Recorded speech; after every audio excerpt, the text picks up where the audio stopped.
Okay, we are streaming live to YouTube and recording. I'd ask to stand for the pledge to the flag.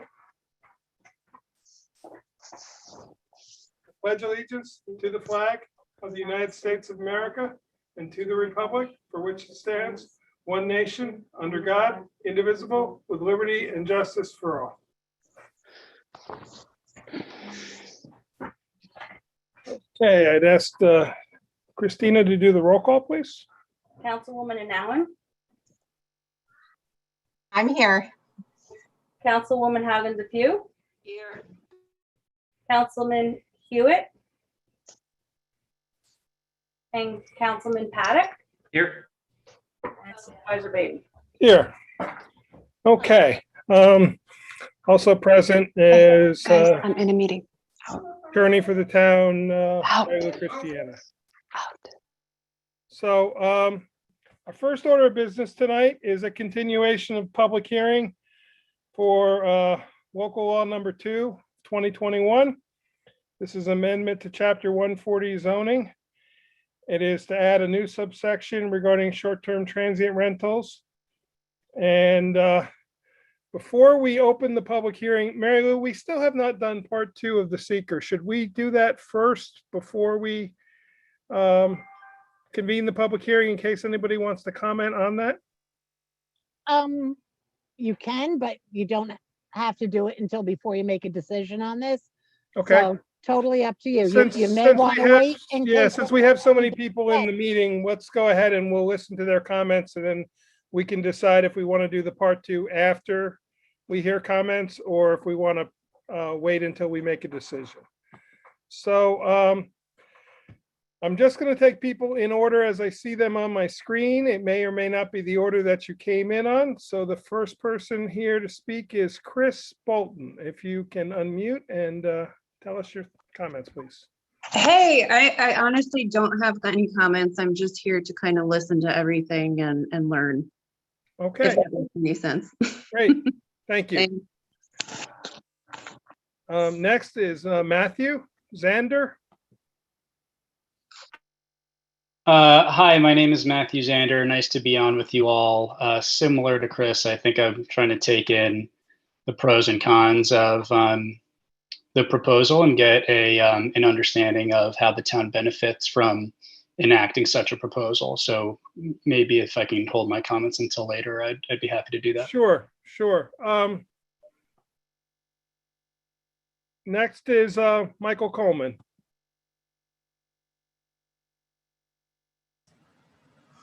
Well, my power just fluctuated, so hopefully the storm is not going to knock me out. Thanks, Mike. Thanks, everyone, for being here. Let me start by saying I'm a full-time resident in town.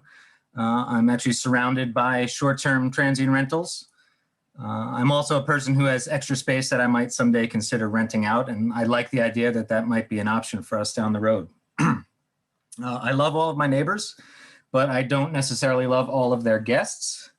And I think it's important for people who don't live here full-time to recognize that while tourism brings revenue to local businesses and turning over short-term transient rentals provides additional jobs, there are also impacts to people who live here full-time. And beyond the occasional nuisance guests, one of the major concerns that this law seeks to address is the need to make sure we find an equitable way to ensure that people who live here and work here can afford to buy a home. I also agree that there are other steps that can be taken to address housing concerns, and I'm confident that this board is considering many of those things. In previous public comment sessions, I think people were concerned that this might impact property values, and I don't think there's anyone on this board that wants to do something that negatively impacts property values. All of them live here in town. What they do want to do is find a way to ensure that they address the interests of everyone in Rochester, and I promise you that the goal of this law is not to be punitive. All that said, I do feel like this law is going in the wrong direction. During a previous public comment session, there was a lot of discussion about how to adjust the cap system to make it more equitable. And there was a distinction that was made between non-owner occupied and resident owner occupied short-term transient rentals. I think that was a useful distinction because it would allow people who are dividing their time between Rochester and somewhere else, or people like me that might want to occasionally rent out a room, to not fall under the cap system. Today's weekender might turn into tomorrow's 4-day-a-weeker or eventually, join the town full time. So I think it's important to allow for more flexibility in terms of how we define those categories. I also think that the addition of more flexibility with respect to alternative dwelling structures was a good change. And I believe that was dropped out of the latest iteration of this. And that's, of course, assuming that there's a way for the code enforcement officer to ensure that they're safe for people to occupy. Again, all of this needs to be done within the context of the real housing concerns that are facing Ulster County. But I think the trend in terms of town laws should be to start from a point of greater flexibility and move to more stringent requirements as the situation changes. Finally, and this is my last editorialization, I just want to say that we as a community really need to figure out a way to address the disconnect between people who live here full time and people who live here part time. And I'm just speaking from some of the previous public comment sessions that I've listened in on. For full-time residents, I think that means kind of extending an olive branch to new residents to help them feel like they're more a part of the community. One of my favorite memories of coming to Rochester was when my wife and I were new to town and we thought our neighbor was inviting us to a small family barbecue, and it ended up we walked into a rager of a block party where I met like 50 or 60 people in the first hour. And for people who've not yet been converted to full-time residents, I think it's important to find ways that you can reach out and become more a part of this community. There are a lot of people with great ideas, a lot of people that serve voluntarily on our committees to go after grant money or help with local projects. And I hope you all will seek out those opportunities to start to get to know people in town who live here year round. We need help. We need help with, building new code to deal with situations like this. And I hope that you all find ways to help contribute to Rochester because we want to welcome everyone and we love having new neighbors here. So thanks. Okay, thank you, Michael. The next person is Darla Murray. Hi, thanks. Sorry for joining late. I just realized I could do this via video and not just over the phone. I live with my husband, Matthew, who's also on here in Stone Ridge. I'm actually out of town for work right now, so I'm joining separately. And like Matthew said, we're interested in learning more about this. We love the area and, have recently relocated up there and still have some Airbnb options as well. So I just want to sort of listen and learn and get to know everyone else on here. Okay, thank you.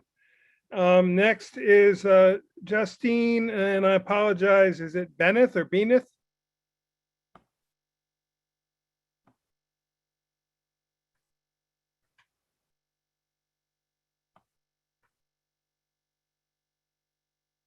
Justine? Okay, we'll go back to her. Next, I have Shannon, who has messaged in the chat and says that she has no comments. So we will skip over her. And next, I have a person who's identified as Liza. Hi, how are you? How are you? Good. I am, I spend half my time in Carhouston and the other half I Airbnb my house to pay for it. So I'm here to listen about the new rules and, see what we've come up with. Okay. The next is Megan. Hi, I'm Megan Brenwhite. I live in Chipmunk Hollow. So I just wanted to make a couple comments. I'm a local realtor, and I just wanted to say that this issue with affordability is, short-term rentals and affordability they're not totally disconnected. I'm not like ridiculous, but I do think that the law as it's written, the rule as it's written, will 100% impact property values. There's no, and I also think that seems to be the stated intent, because if you want to have the prices not go up so that people can afford it, then it means they're staying down or they're getting lower. So, if that is one of the stated intents of the law is to keep the prices the same or lower, that will work. And the thing that is the most damaging to property values in some ways is uncertainty. So I think the uncertainty, and it may just be a lack of clarity in the way the law is written right now, but is it going to be 1% or 3%? Will you be able to keep your renewal? Is it, if you sell your house in February, does the person who buys the house have to wait from February till September to apply and then find out in December if they're going to be able to rent it out for part-time? So the uncertainty, so just so this is already going to be impacting it. We're hearing it from buyers. We're telling buyers to be worried about Rochester, and that's just real. So until this gets resolved, it will. The other thing I would say quickly is just that there are problematic long-term neighbors. We've had those too. The good thing with Airbnb is that they are gone usually after 2 days or 1 week. And I think in general, our neighbors do Airbnb. We have never even heard of them. So I think it's a mixed bag. I will say that just because our team works in 8 counties, this is literally the most complicated law that I've seen and one of the most restrictive. So that's like real. So that's a thing that's unusual for me in the town of Rochester. And then the last thing I'll say, and then I'll shut up, is that there are, not something, want to keep talking about this and resolve this in a peaceable way, but there's no way that there won't be lawsuits, and we're already going to start talking to attorneys about it. And I know that one attorney talked to us about it being actually unconstitutional. And then there's a case in Placid where it would be able to go to a federal court. So just as long as you guys as board members are looking into the personal and implications, like cost implications for the town of Rochester, that is what happens when really restrictive policies get put into place. Doesn't mean you shouldn't, I'm not saying that's a threat, that just is like a factual outcome of this, is that people who own them will have a class action lawsuit or individual lawsuits against the town. So that's my 2 cents. I love it. I recognize it, love Airbnb in a ton of ways. I love bringing the visitors here. People love being here.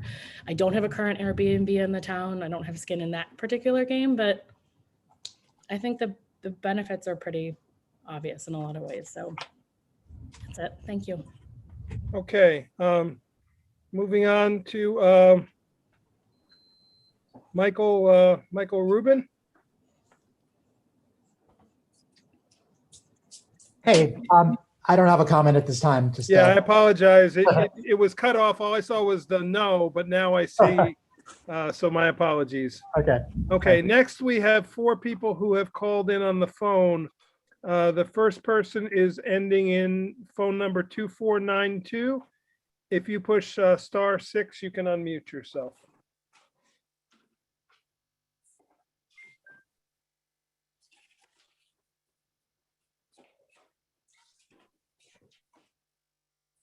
Person on 2492.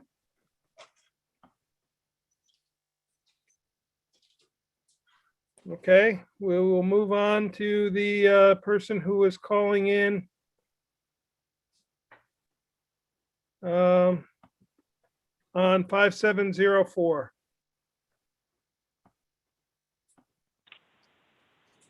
Good evening, everyone. My name is Sophie Jocelyn Rower. I'm speaking tonight as a representative of my family, which has roots in Kerhonkson since the 1960s. Our current house has been in our family for 45 years and is currently enjoyed by 3 generations. Although we use the house ourselves, we also do short-term rentals in order to help cover its expenses and have been doing so for over 10 years. We are committed to Kerhonkson and keeping it a safe and affordable place for people to live.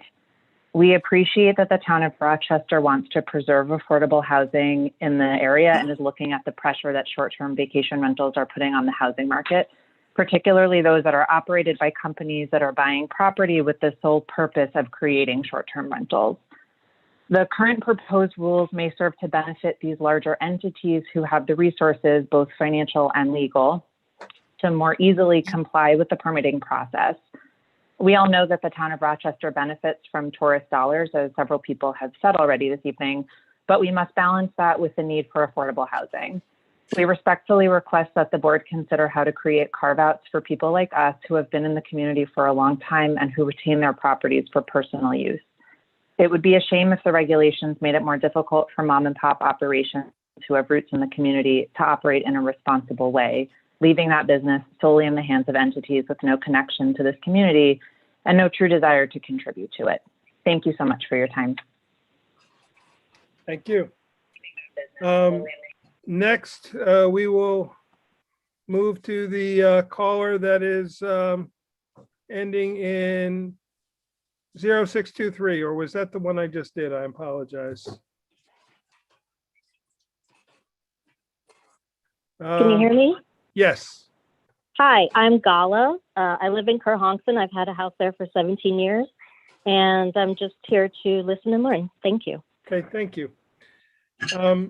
Next is the caller at 9201.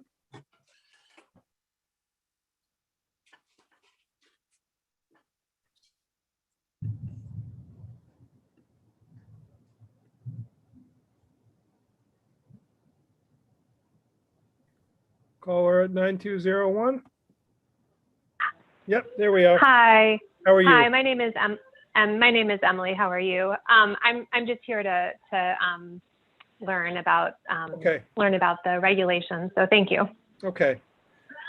The person on 2492, I apologize. We may have already heard you speak, or you may be the one that I was on, did not open their microphone. Okay. And then Justine, and I apologize if it's Benneth or Beneth, I'm not certain. If you can just unmute yourself. There you go. Yes, thank you. So yeah, I'm Dan Richfield. This is my wife, Justine Benneth. We have been up in Kerhonkson for 7 years now. We bought a piece of raw land and we have been developing it with our own two hands for the last 7 years. It has been a very trying experience, but we're at the point where we almost have our primary home completed. That's going to be completed in the next month or so. We purchased the property that we did, a large piece of property, specifically with the intent to build two investment houses on it and rent them out as part of our income to survive here. That was our plan from the get-go, and we cleared that plan with the code enforcement and planning board originally when we first bought the property and explained our intents. So now we're at the point where we had planned to get started on investment properties next year, and now the laws are potentially changing. So, not dissimilar from the woman who spoke before, who's been in the community much longer than us, but we do live on the property, the same parcel that we're building investment properties on, and we're hoping this to be a part of our livelihood. We've already invested a lot of money actually into the investment property portion of our property. And that's it. Okay, thank you. I have a new person who just came in, Henry, and I apologize, your last name is cut off. All I see is Hirsch.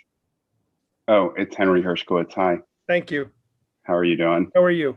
Good. I was watching this a little bit on YouTube Live, and I didn't really understand how you could comment, so I just re-signed in. So I've seen some of it, but I haven't seen the beginning. So I apologize if I repeat anything, but I have been a resident of Accord and or Kerhonkson for many years, over 20 years. And I do live there, but I also own a separate property that's Airbnb. And I just don't know if anyone's talked about or if you've taken into consideration how much the businesses, other than Airbnb businesses, benefit from the tourists that all come in. So when, for example, we try to very professionally run this Airbnb, we screen everybody who comes in and not allow people who are going to be large parties or anything like that. But we also supply them a list of local restaurants, businesses, et cetera, many of which have recently popped up in Rosendale, Accord, Kingston, et cetera. And the people who come in are hungry for this to spend their dollars there. At the same time, we're paying full school taxes, et cetera, on these properties, and we're not using the benefits of those. That's benefiting all the people who live there full time and all the students who use the schools, and that's great. And the businesses are doing well as a result also. So I just wanted to add that as one point in case someone hasn't put that mentioned that yet. Okay, thank you very much. Is there anyone who is on the call that I have not called on? I believe I have gotten everybody. But if I have not, if you could either open your microphone or use the raise hand feature. What I'd like to do now is walk everybody through the latest iteration. I'll do that on the screen. I believe just hearing some comments and then reading some of the letters that we've received, I think there's some misunderstanding, and perhaps we can do our best to explain to people what this is and more importantly, what it isn't asking for. So the purpose is to manage the short-term transient rental. Many municipalities in Ulster County have already enacted laws. This law is not very dissimilar to many of them. It has been referred to the Ulster County Planning Board twice for comments. It's been referred to the local planning board for comments twice.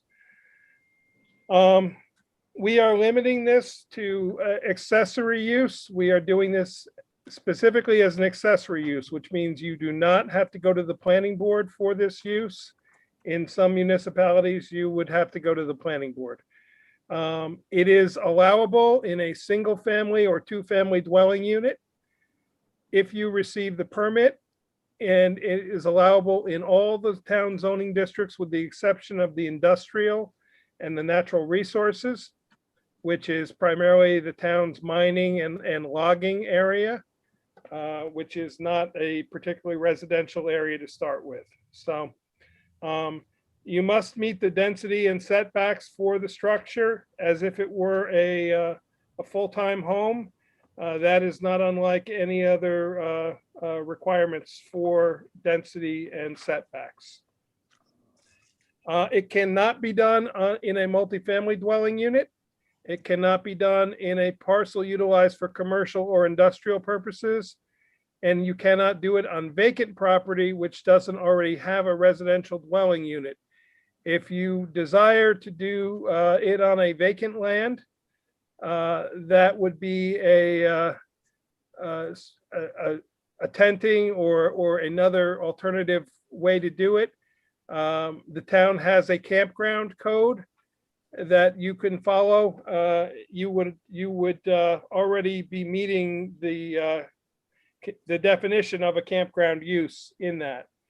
The town board is considering having a smaller version of the campground use be defined at a later time with a separate law, and that would address the smaller units because right now campground covers everything from 3 or 4 tents to the Rondout Valley Campground.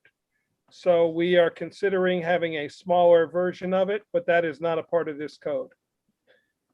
We go through the definitions that are required to be defined as part of this code. One of the requirements is that there be a local manager who is within 30 miles of Rochester Town Hall. We picked that as a centralized location within the town. The reason being is in a state of emergency, a fire, something like that, with the owner not present, sometimes the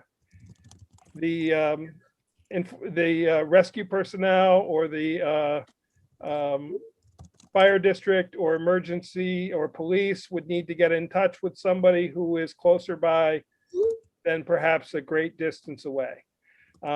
This is for uses that are 30 days or less. If you are renting out your unit for greater than 30 days, that is just a regular rental, and this does not comply. You do not need to comply with these. That is the same as if it's a full-time home. Sleeping rooms are defined because under New York State Building and Fire Code, there are specific egress and dimension and ceiling height and access, lighting and ventilation involving sleeping rooms, because obviously if somebody is in a sleep and if there's a fire or an emergency situation, especially if they're not familiar with the property, there could be great issues. So the sleeping rooms are defined. We do allow rooms that are not traditional bedrooms to be sleeping rooms, but they still have to meet the standards that a bedroom would meet. This would apply to anybody who wants to operate a short-term transient rental.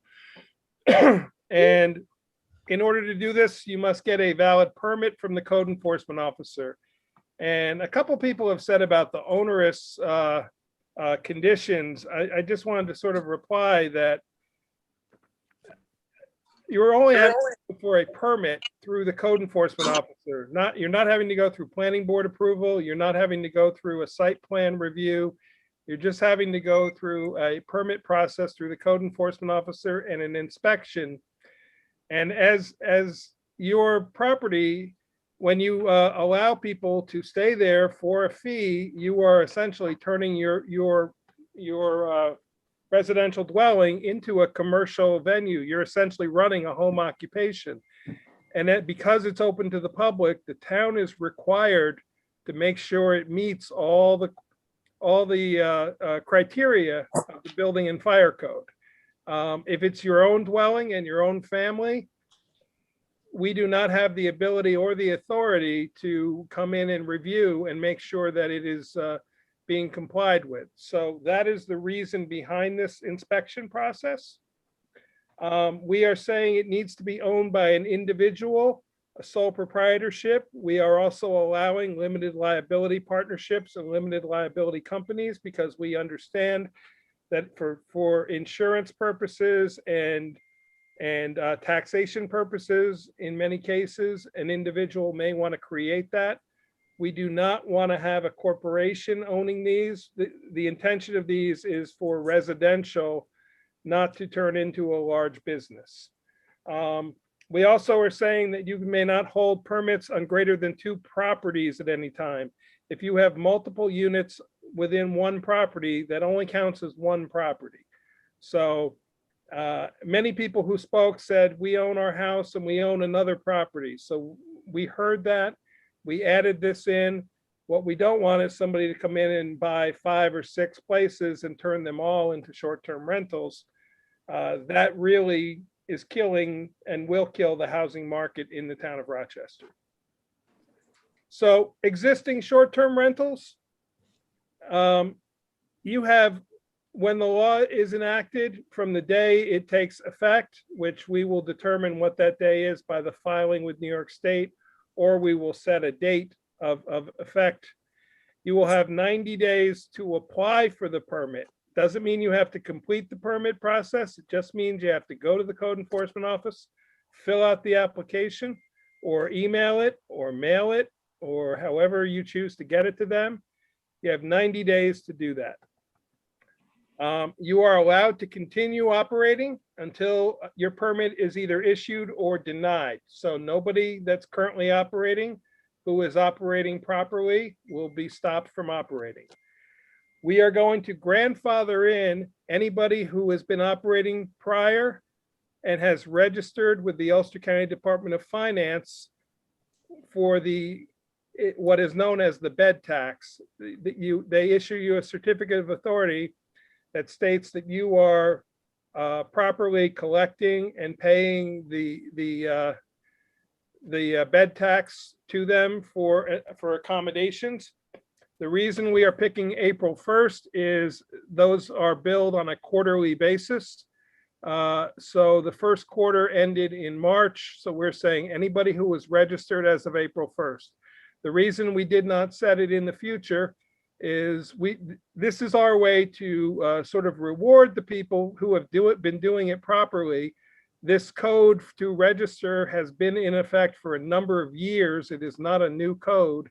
So if you were doing it properly and operating, we're going to reward you and grandfather you in. If you cannot produce that, or you're running a new operation, you will be considered a new operation.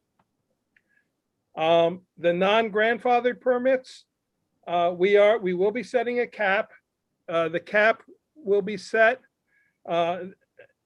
as of September 3rd, on or before September 30th, based on the number of units that are in the town of Rochester as of the final tax roll, which is July 1st.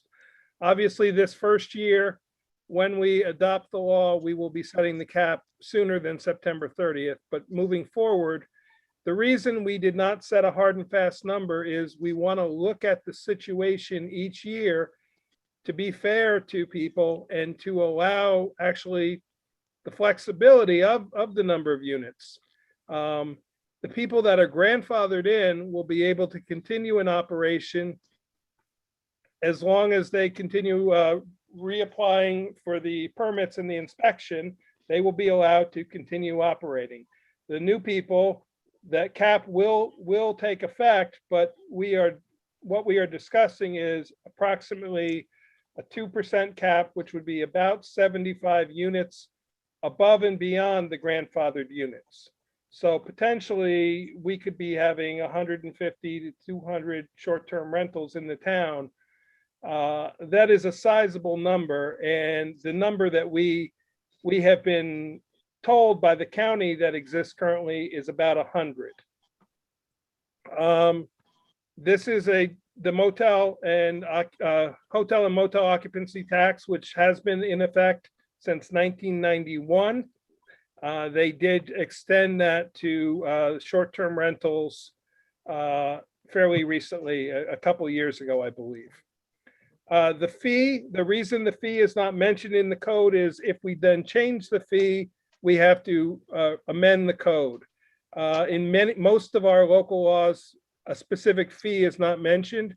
The current fee that is in our budget for this year is a $200 application fee for the permit, which would last for two years, and a $100 inspection fee. But when you apply for the permit, the $100 is part of that $200. So essentially, you would be asked to pay $200 the first year and $100 the second year. In my opinion, this is not an onerous amount of money, given what I see many of these rentals charging per night.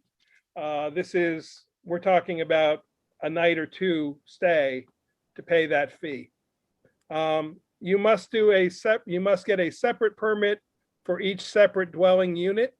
If you have more than one room, obviously, in one dwelling unit, then that is a single permit. The application process, there will be a form that you would fill out that is not created yet, obviously, because we do not have the local law. You would then supply your certificate from the County Commissioner of Finance. We are asking for contact information. We are asking for your hosting platform information. We are asking for the number of parking spaces that you will be needing to accommodate. And basically, we're asking for the equivalent of what's known as a sketch plan. It does not have to be completely to scale.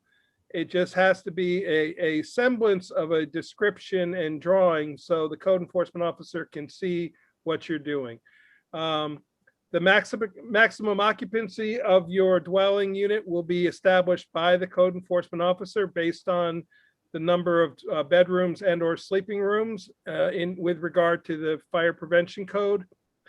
Water and septic, you need to tell us on your application the type and size and location of your septic. A new application, we want to hear or see documentation from either the health department, a licensed engineer, or a home inspector that your septic system is functioning properly. A number of people have questioned what this inspection means. All we need is a licensed person to tell us your septic is working, that there's not problems with it. That's all we're asking for on that.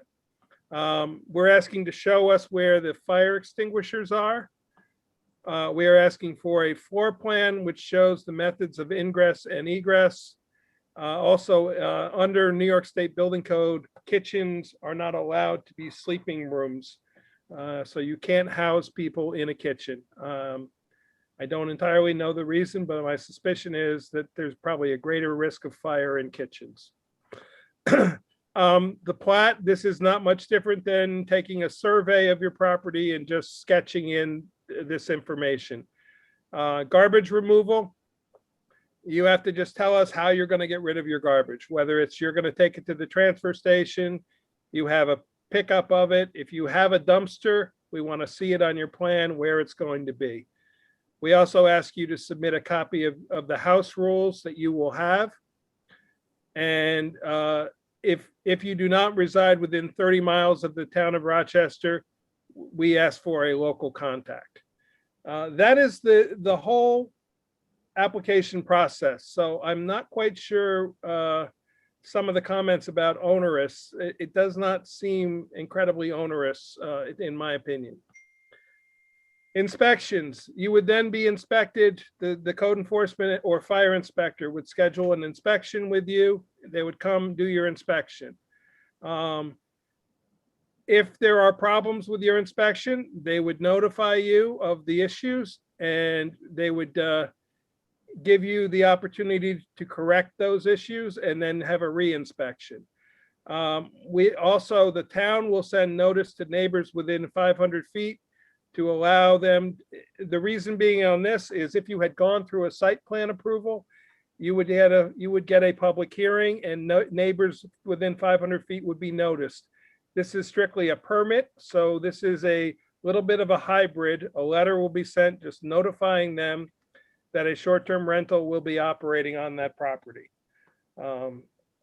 Renewal permits, the permit is it for a 1-year period, January 1st through December 31st. You can reapply for the renewal beginning October 1st for the coming year. You must display a copy of your permit within the building. It cannot be assigned, pledged, or sold or transferred to another person or owner. If somebody buys your property and wants to continue it, they would have to apply for a permit themselves. And then we asked for emergency contact information and information on 911 and ambulances and fire to be posted inside your dwelling. We say that you have to be in an approved dwelling unit, that you can't be in a tent, trailer, camper, lean-to, recreation vehicle, tiny house, boat, or non-dwelling unit. The reason being is there is not a measurable fire and safety standard for many of those vehicles. We did consider briefly allowing RVs style or campers to be placed on the property, but both the county planning board and the town planning board were opposed to that, and the town board dropped that idea. The house rules, you have to have an emergency exit plan. You have to have fire extinguishers. We'd like you to identify your property lines. One of the complaints we've heard is that many people, when they're visiting, do not know the boundaries of the property when they're out in the woods. And what we're trying to do is avoid people trespassing onto other people's properties. We're asking for directions for disposal of refuse or garbage. If somebody is building an outdoor fire, if you are allowing it, and only if you are allowing it, they have to be built within a fireplace or a fire pit. During the no burn period in New York State, which is March 15th through May 15th, no outdoor fires can be allowed during that period. If you are going to let them use fireplaces or wood stoves, we ask for instructions on how to operate them, because many people who are not used to using them don't know how to operate them properly. And we get our fire district gets an awful lot of calls of people's homes filling up with smoke because of people who don't know how to open the damper properly.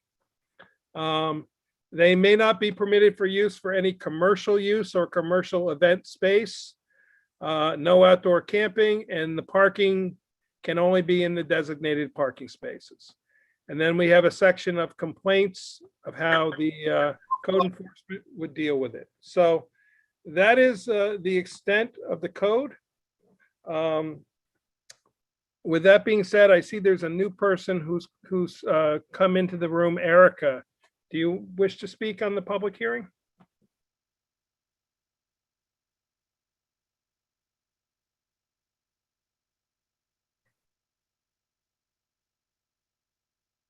Okay.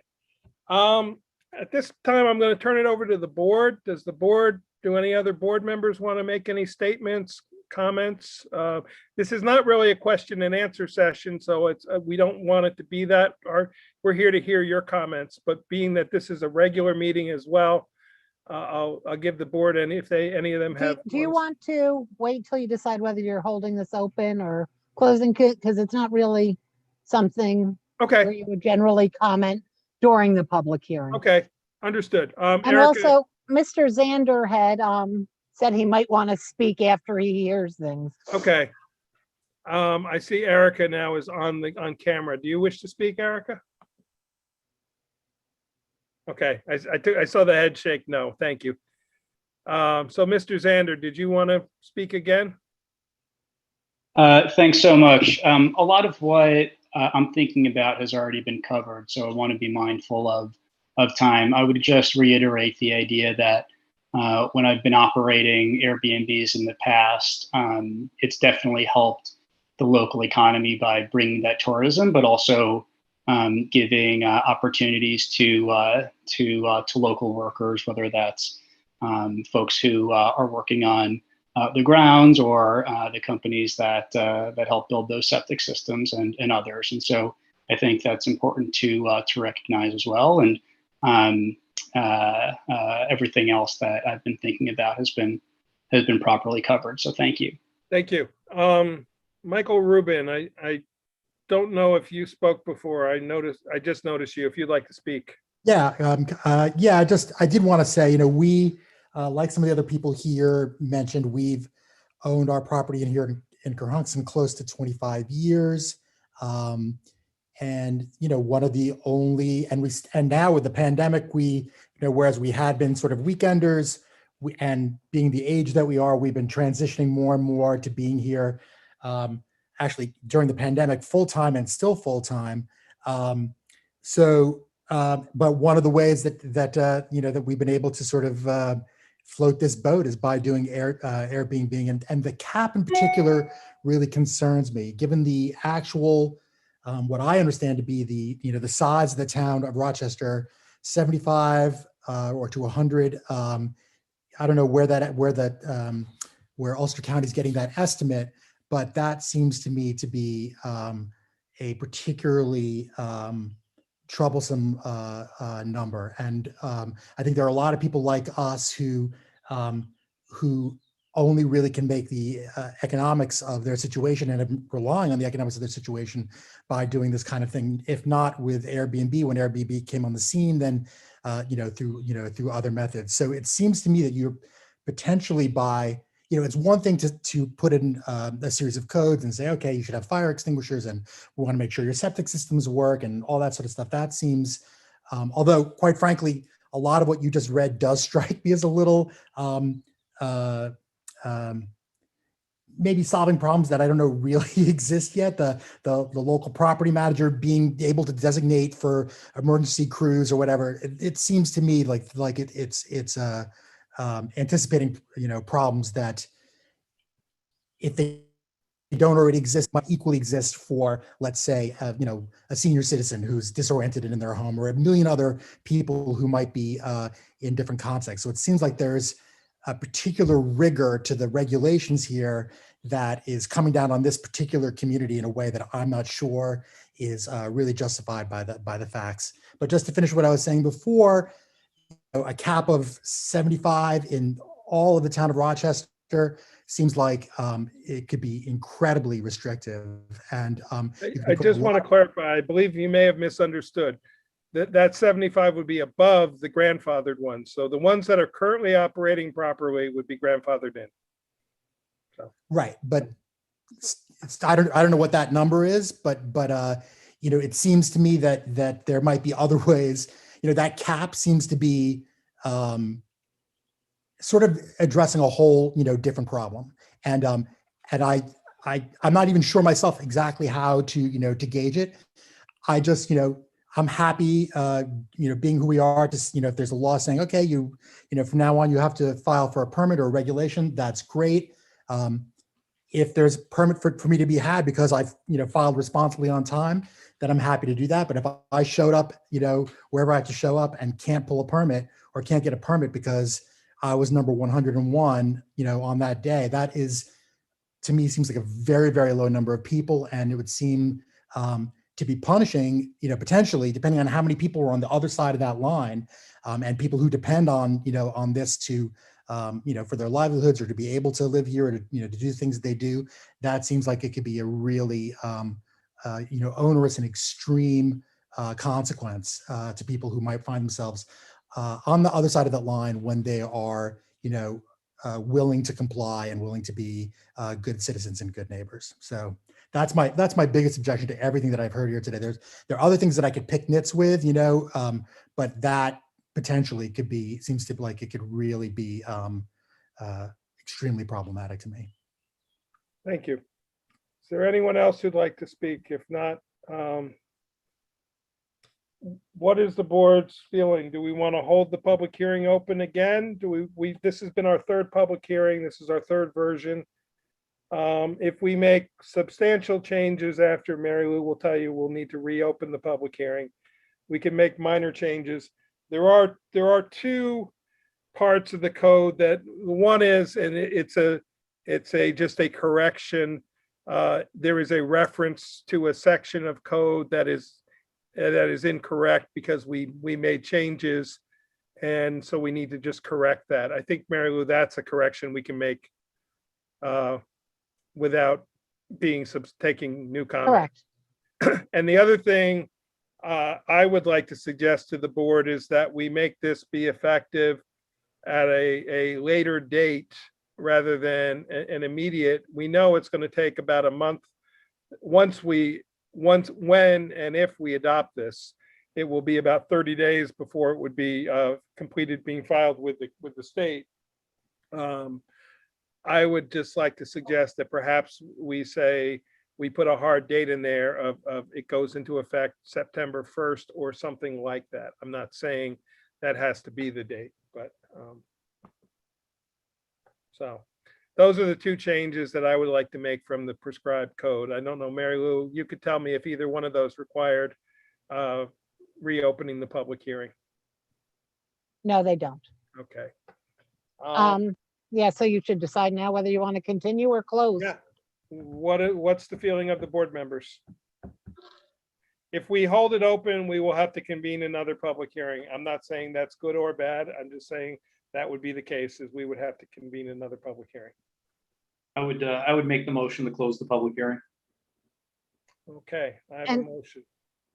Can I just say one thing? I'm sorry, we had a power outage here and an internet outage, so I missed a little bit.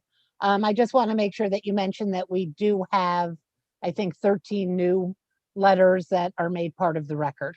That's actually incorrect. Kate sent all the letters that she had received. Oh, they were including the old ones as well? There are 3 letters. There were 2 new ones. Okay, And then the other one was the third one. okay, So there are 3 letters, 3 new letters that are in the record. okay. Yeah.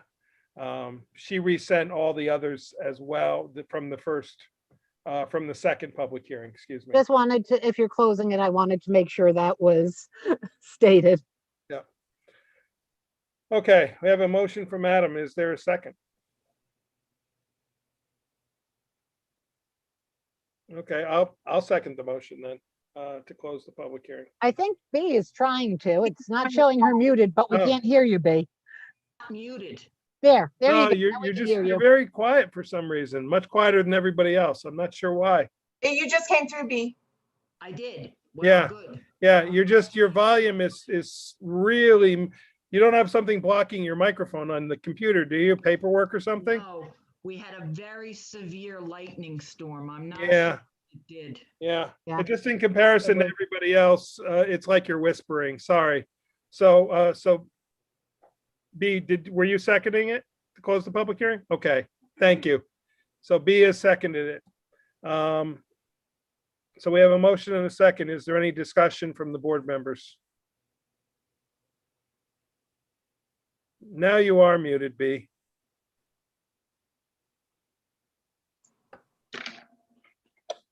Yeah,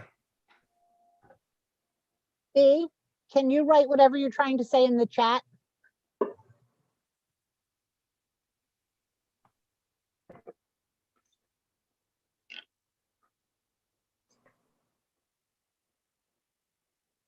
oh, Mary Lou, I just saw in the chat, there was another person who had an additional comment, so before we take the vote, I'm gonna allow them to speak. Justine? Yeah, hi. Yeah, I'm sorry, I apologize. I didn't see your chat. That's okay. So I feel like we might be in a slightly different situation than the other people that I've heard speak here tonight. We are literally in the process of building an investment property with the whole thing, the whole plan that we had approval from, 7 years ago when we started this process was based on being able to rent it out as at will. And we're in a situation where we have a lot of skin in the game. And if we weren't able to do that at this point, we would be in trouble financially. So we're like caught right in the middle of this decision that's being made. And we're full-time residents. We are building a life here. We've invested a tremendous amount into this town and into this property. And it sounds like motion to close means that because we are not grandfathered in right now, we're in the middle of it, we would be subject to the lottery of permitting, and that would be impossible for us. So I feel like we're a little trapped in this right now, and I'd like to know how we can move forward through that.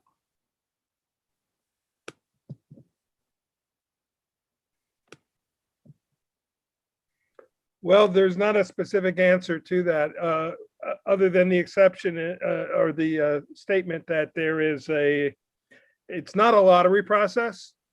And that number will be determined later. And so the 2% was a working number that was spoken to by the board. I will say that perhaps based on some of these comments, the board may consider a different cap. And the reason we did not put a specific number in the code is because of exactly this situation. We want to be able to address the current moment to moment, year to year situation. So that is the reason we're not putting a hard and fast number in there. So, but I'm going to move back to the board unless people have comments, because it's not meant to be a question and answer session. So Mike, I have something to add. Chris?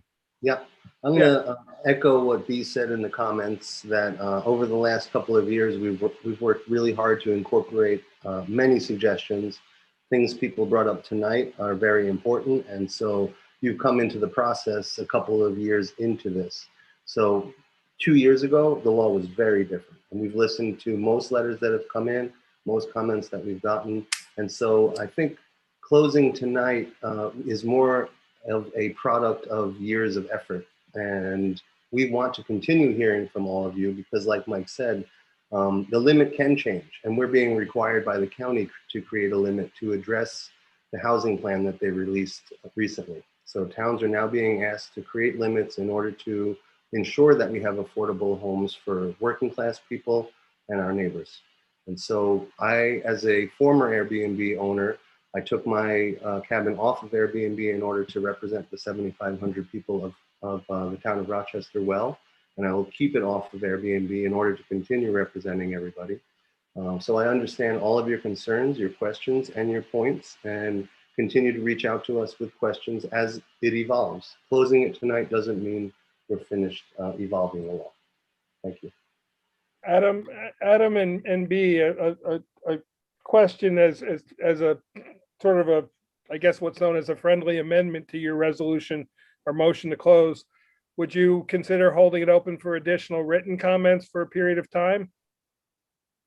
Yeah, of course. But to Chris's point too, again, we've had, this is our third meeting, and not that, more public input isn't important, but quite honestly, the reason I make the motion is I haven't heard anything new. I haven't heard and while I appreciate the public's, very well stated concerns. Again, I haven't heard anything different. That's the only reason that I feel that, that we're in a position to close out the meeting. If the board feels that we want to leave it open for written comment, the same way we did last time, go ahead.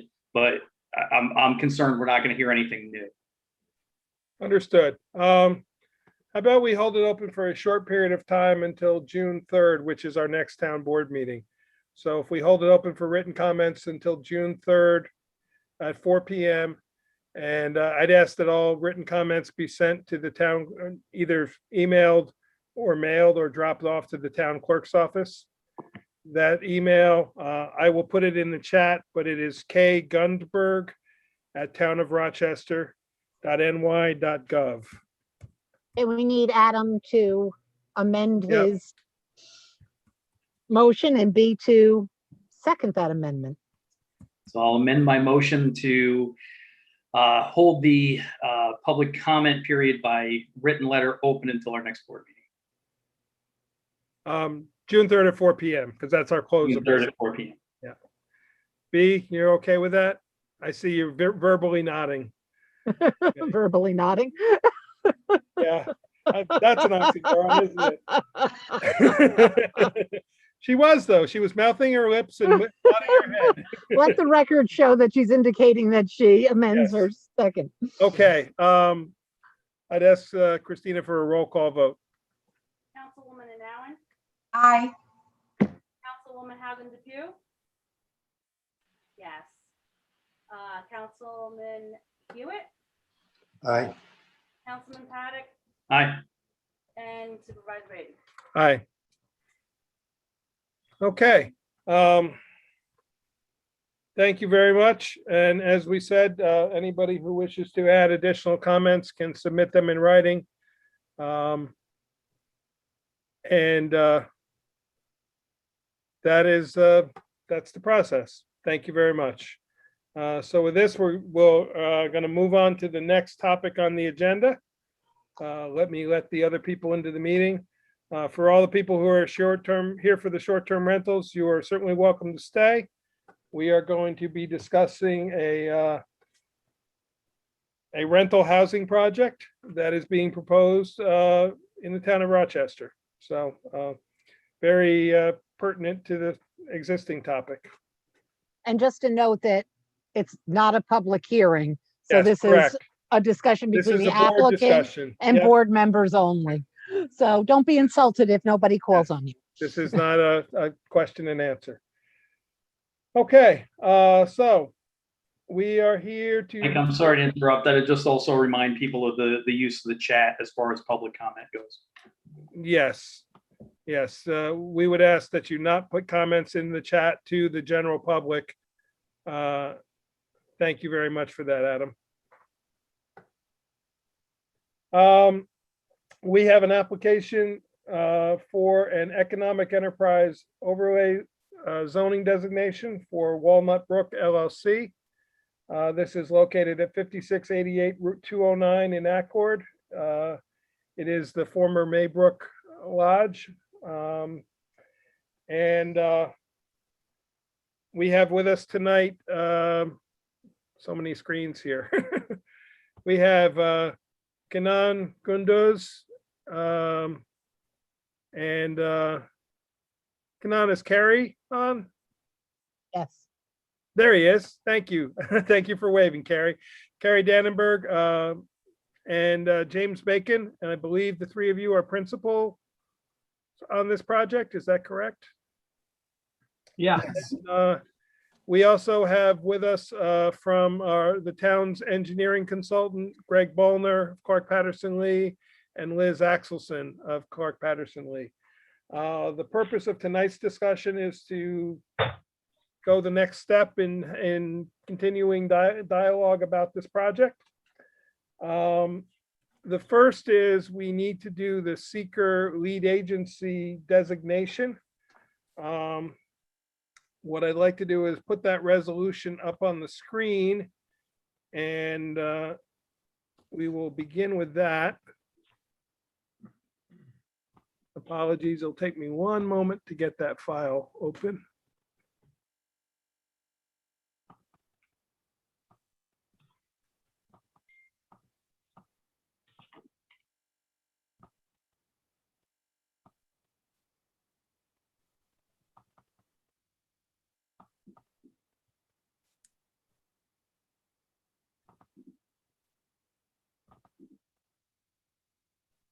Yeah, you could.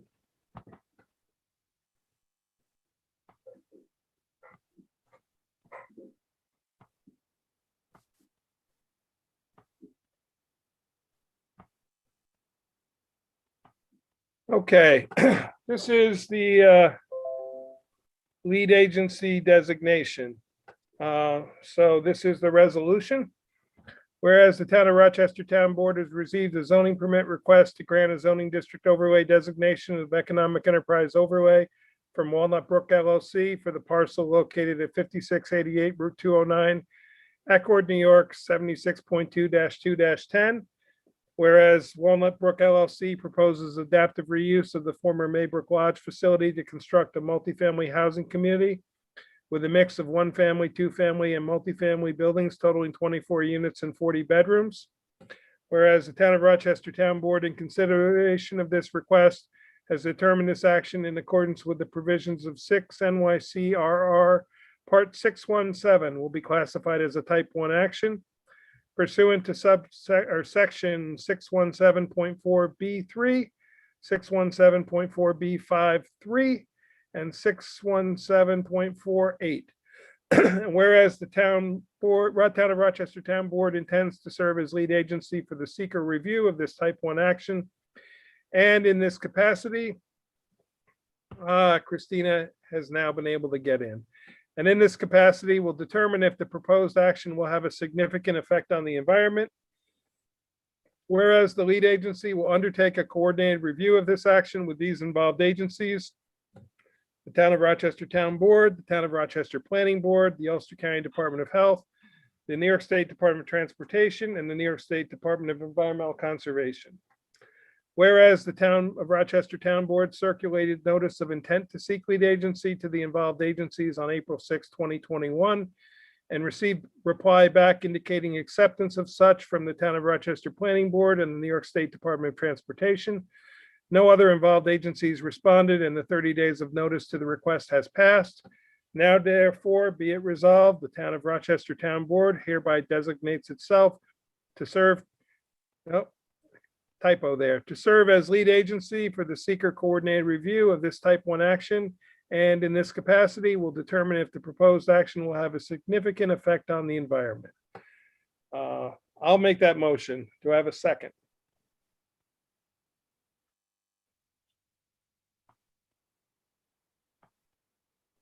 I'll second. Okay, second from Councilman Paddock. Christina, that's a roll call vote?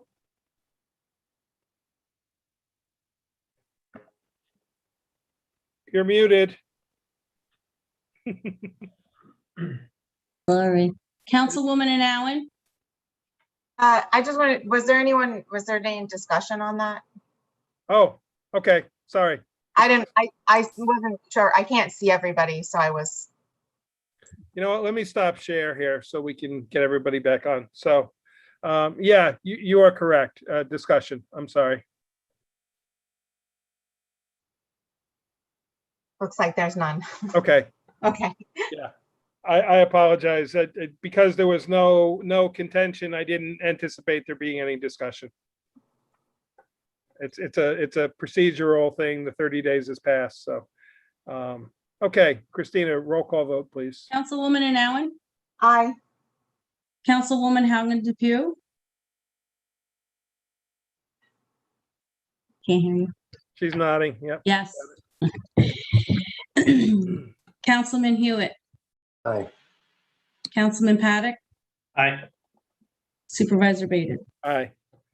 Okay, we are now the lead agency. The reason we needed to do that first is I'm now going to ask Mr. Bollner and Ms. Axelson to sort of speak on the project on the review. They were submitted all the documents that all the lead agency possibilities were submitted.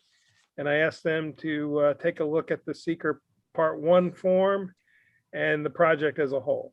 So I don't know which one of you wants to speak, but. Okay, so I did just, my name is Liz Axelson, planner with CPL, and I did just email off a review letter that I completed today. So sorry for the short notice, but you're trying to work with your timeline. Anyway, it looks like an interesting proposal. I'm fully aware of the need for rentals in the region and in Ulster County. I'm trying to get caught up on the different procedures in the code that would pertain to this. But in the meantime, I thought it would be helpful to provide sort of an outline of information that I believe the town board and possibly the planning board would need to be able to review the conceptual development. And so the first part of my memorandum is a set of conceptual plan comments. I think that the town board should have a pretty elaborate set of existing conditions plans. I know we're aware of what resources may be on the site, but to have them set down on a plan sheet in the context of whatever is existing and proposed would be helpful. So not to read, but, you know, topographic contours, streams, soils, flood zone, wooded areas or clusters of trees. I know we're seeing the structures on there, but I thought it would be nice to see just an existing conditions plan. What is there now without what is proposed, so that you can see what is the lay of the land, you know, for your decision making as you move forward. And that'll give you an idea of what are the resources on the site, where are the areas that really clearly look like they would be good for development, and probably it'll match up nicely with what's proposed.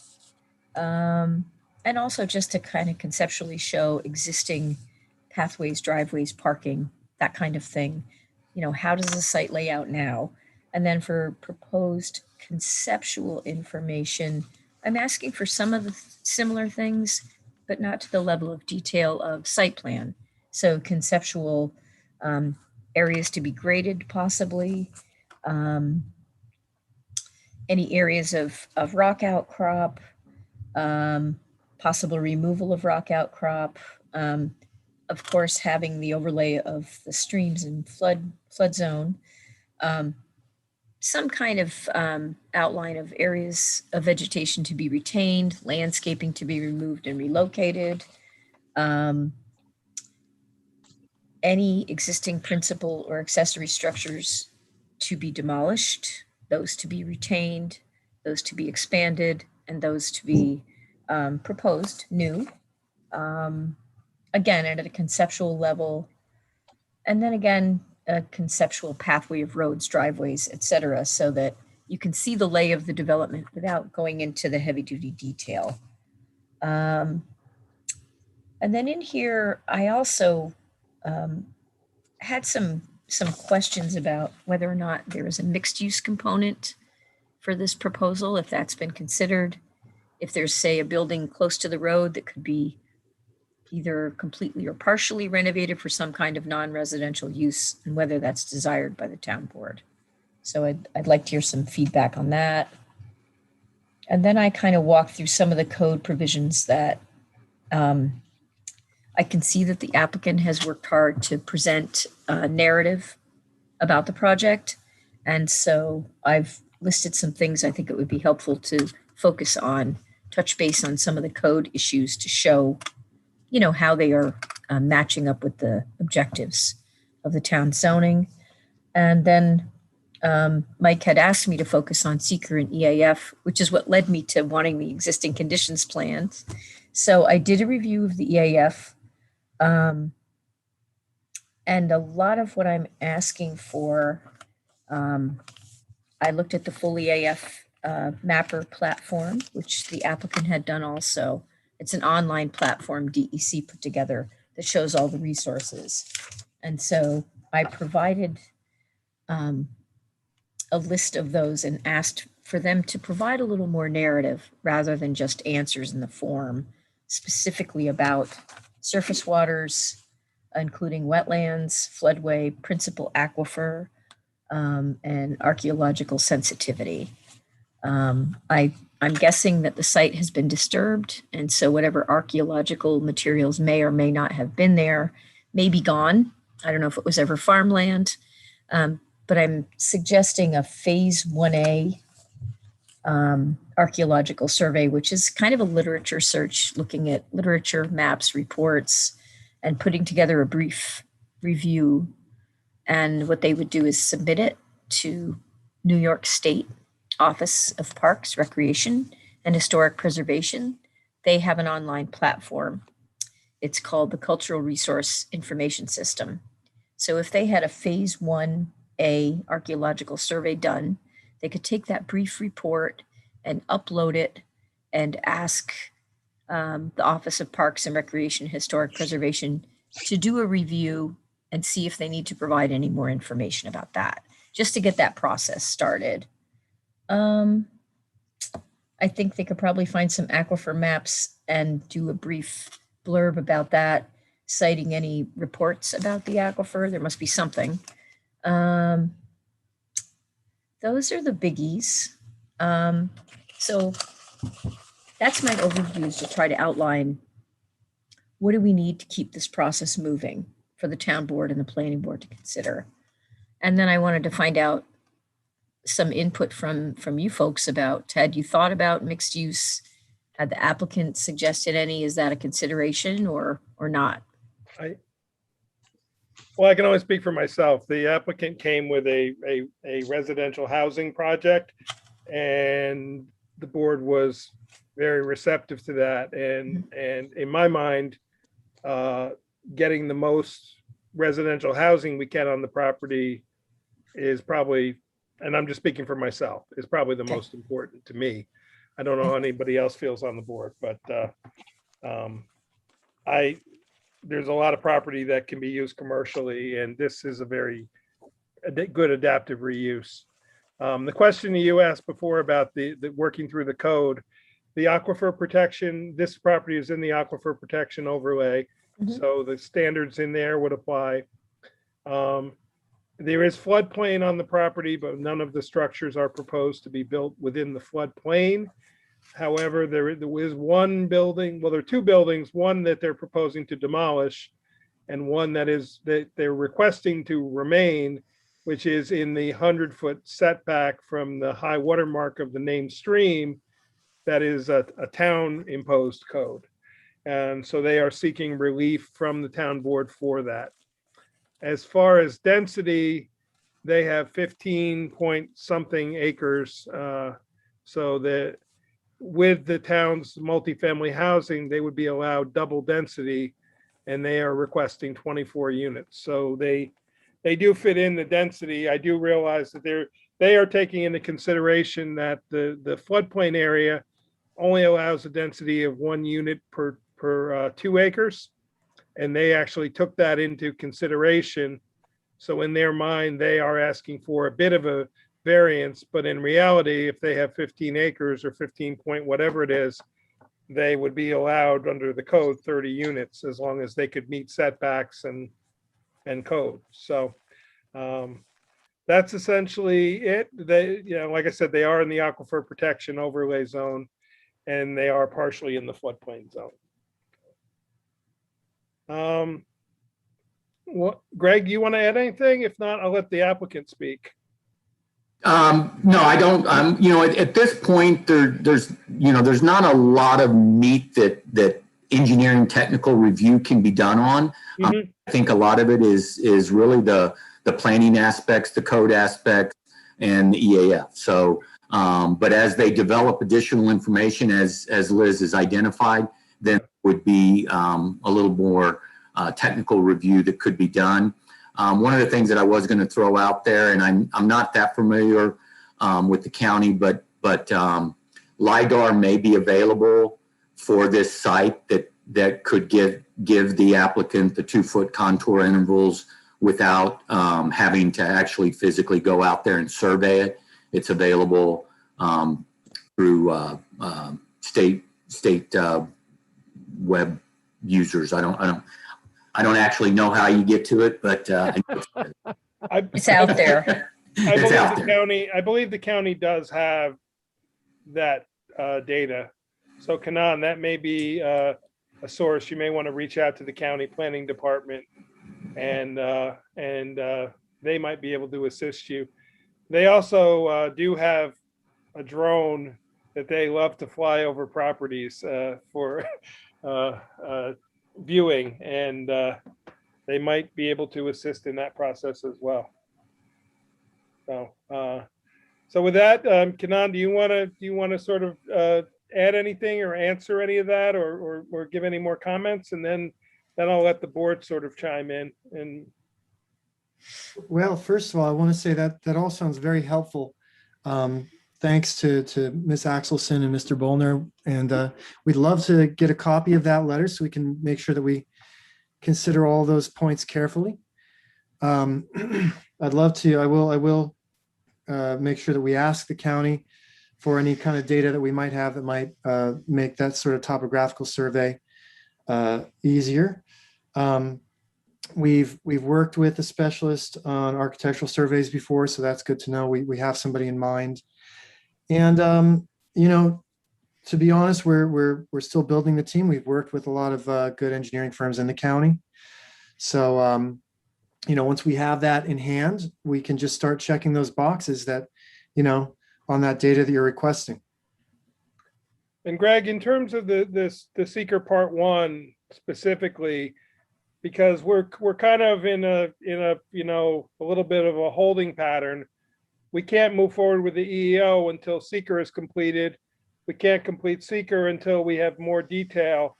So if there's any particular questions that really jump out at you as needing further study, obviously the applicant has sort of stated to us they're looking for a feel from the board before they invest a lot of money in detailed water and sewer and septic studies, if they can get to 24 or not get to 24 units, because obviously they have their financial plan that they have to adhere to. So we're trying to recognize that, and also understand that the county health department and the DEC ultimately will give their final project a very thorough review, and any approval to them would be conditional on receiving those approvals. Mr. Dannenberg has already said, whether it's an in-ground septic or an above ground, he's committed to doing whatever is necessary. And Carrie, excuse me if I'm putting words in your mouth, but that's what I remember you saying. So he just doesn't want to spend a lot of the money right now to do serious studies to get to that finite answer without knowing the direction. So right. And a lot of the stuff, you know, especially at a conceptual level at this point, a lot of the DEC wetland delineation and those things, and it may just be that there aren't any, but a lot of that's available through the state clearinghouse for GIS. So a lot of that information in order to develop a conceptual plan would be available without a significant cost to the applicant. Sure. It did appear through the county's mapping, and admittedly, not all the overlays lay properly one over the other, but it did appear there were no wetlands on this property. Okay. There was floodplain. There were wetlands on adjacent property that were federal wetlands. There were no county wetlands. Okay. So that was just from a cursory view of the DEC site of the environmental resource mapper. Exactly. So, and when they did the part 1, I actually directed them toward that, and they had it pre-filled, so the EAF that you received had the questions pre-filled, except there was one that was definitely an incorrect answer. And I suspect it's because the DEC's data was not updated properly, and that was whether this was in an agricultural district. It said no. Yeah, this was added in the county ag district in 2000, either 19 or 20. So they may be a little behind in their data. Okay. But it was used briefly as a duck farm by the previous owner, and when they stopped they were renting it when they not the previous owner, the previous tenant. When they stopped renting, it stopped being a farm. It was previously, it was cottages, and before that it was a motel. So it has never been a farm. It does have some areas of prime farmland, but they are primarily in the floodplain areas. Okay. So. Can I interrupt? Liz, can you please send me that report as well? I didn't get it. Absolutely. I sent it to Mike as Word. Okay. Well, I'll forward it to you, and I could probably forward it to everybody then. I thought you'd send it to everyone. Yeah, Okay.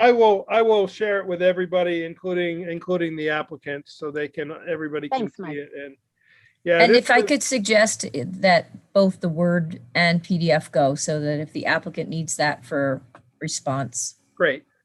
Absolutely. Happy to do that. Thanks.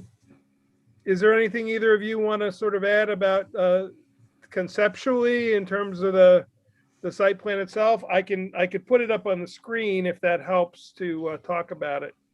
You know, I found it kind of hard to say because I know it says there's flood zone there, but it wasn't clear to me looking at the map revised 30321 where the floodplain was. So exactly. if you look at what's on the screen right now, Liz, this cross-hatched area with the lines is the town's 100-foot setback, and this shaded the area encompassed by the purple is the flood zone. Is that correct, Kanan? Yes, that's correct. That's what we pulled from the mapper, and we looked at FEMA as well to confirm that. So the area outlined in the purple is the flood zone. Oh, I didn't know that. I didn't see a legend or a label. So, okay. You might see my very rudimentary circling in a similar that. color, but it's it's colorful.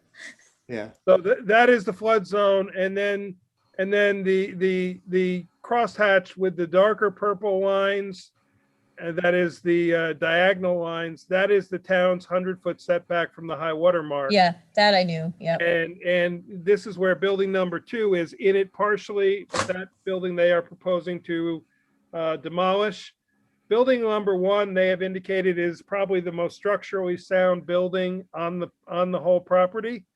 It's currently a single-family house, and they want to keep it a single-family house. And so they are requesting that be allowed to remain as is instead of removing it. Mike, I have a question. Sure. Hey, you got your I did. Should we be letting the applicant explain to Liz and everyone else? Should they be explaining their plans to them? Sure. I'm saying, that's why they're sitting there. I just wondered if we should let them do it. Understood. Okay, thanks. One question I would like to ask along with that is just clarity from usual reference.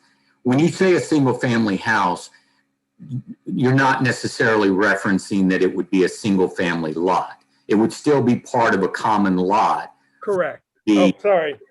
I just wanted to make sure that there was that understanding and yeah, that's the concern. Yeah.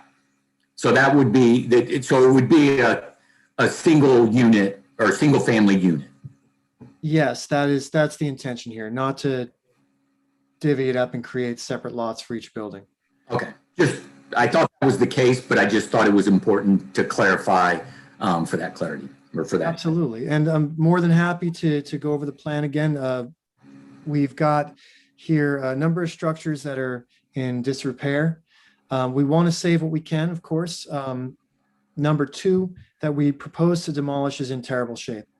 Number 1 is in particularly good shape compared to a lot of the structures, and it's also a nice building. It's over 100 years old. It's in good shape. It will continue to be a nice single-family home, so we intend to keep that as such. Building number 3 looks like it may have been an activities building of some sort. It's sort of like a large space with a higher ceiling, but we're just proposing to make that a one-family dwelling. Building number 4 was a multi-room dwelling. It's hard to say how many families it was or how many people it housed in its previous iterations, but it's a substantial building, and we propose making it a 2-family dwelling. It also is over 100 years old. It's got nice lines, and it's an attractive structure, and we intend to do significant work to save it. Building number 5 is a single-family dwelling. Again, it will remain a single-family dwelling. Building number 6 was another, seemed like a common building when this was a cottage colony or a motel. And again, we're going to need to rehabilitate that, and we propose making a 2-family dwelling out of that one. These are intended to be generously sized units that are good quality housing. We're not trying to cram every last space full. We want people to be happy with the place. So as we maintain it long term, we have a very stable tenancy that wants to stay. Frankly, we want to have a simpatico thing happening. So then moving on to unit number 7, this had 16 units in it, and we propose to cut those in half and make 8 units of housing within that building, and also do significant rehabilitation and changes to the outside to have it look less like a motel and more in a vernacular style that matches the character of the other buildings on this lot and in the area. So you'll see on the map, there's a number 8, which is an existing kind of shed structure. We're not going to do anything with that at the moment. We have no plans for it. It will stay as such.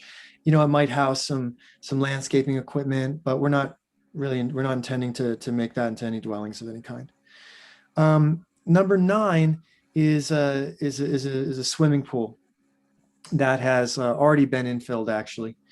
That is around the location where we would propose one of the 3-family dwellings that we're proposing.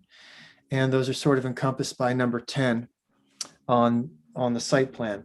Could you, So may I interrupt? Could you go back to number 8 for a second? Because there's sort of a rectangular thing near the number 8 and then a little tiny thing. And I'm not sure which is the one that's the shed. I think it's the little teeny one. Interestingly, the teeny one is labeled shed, but number 8 is also a shed of sorts. It's a larger shed. So when we're talking about number 8, we mean the larger structure. The smaller one certainly couldn't be, anything other than, it's bigger than an outhouse, bigger than a bread box, but smaller than something you could, drive a tractor into. Gotcha. Yeah. So the 3 families that we're proposing, 3 of them to comprise 9 units in total, would be proposed at this part of the site for a couple reasons. One is grade, our observations of grade, and our ability to get waste back to the proposed area of the septic system. There was a pre-existing septic system there at one point, but we're not going to use that. Obviously, we're going to do something that is current and works great and up to all codes.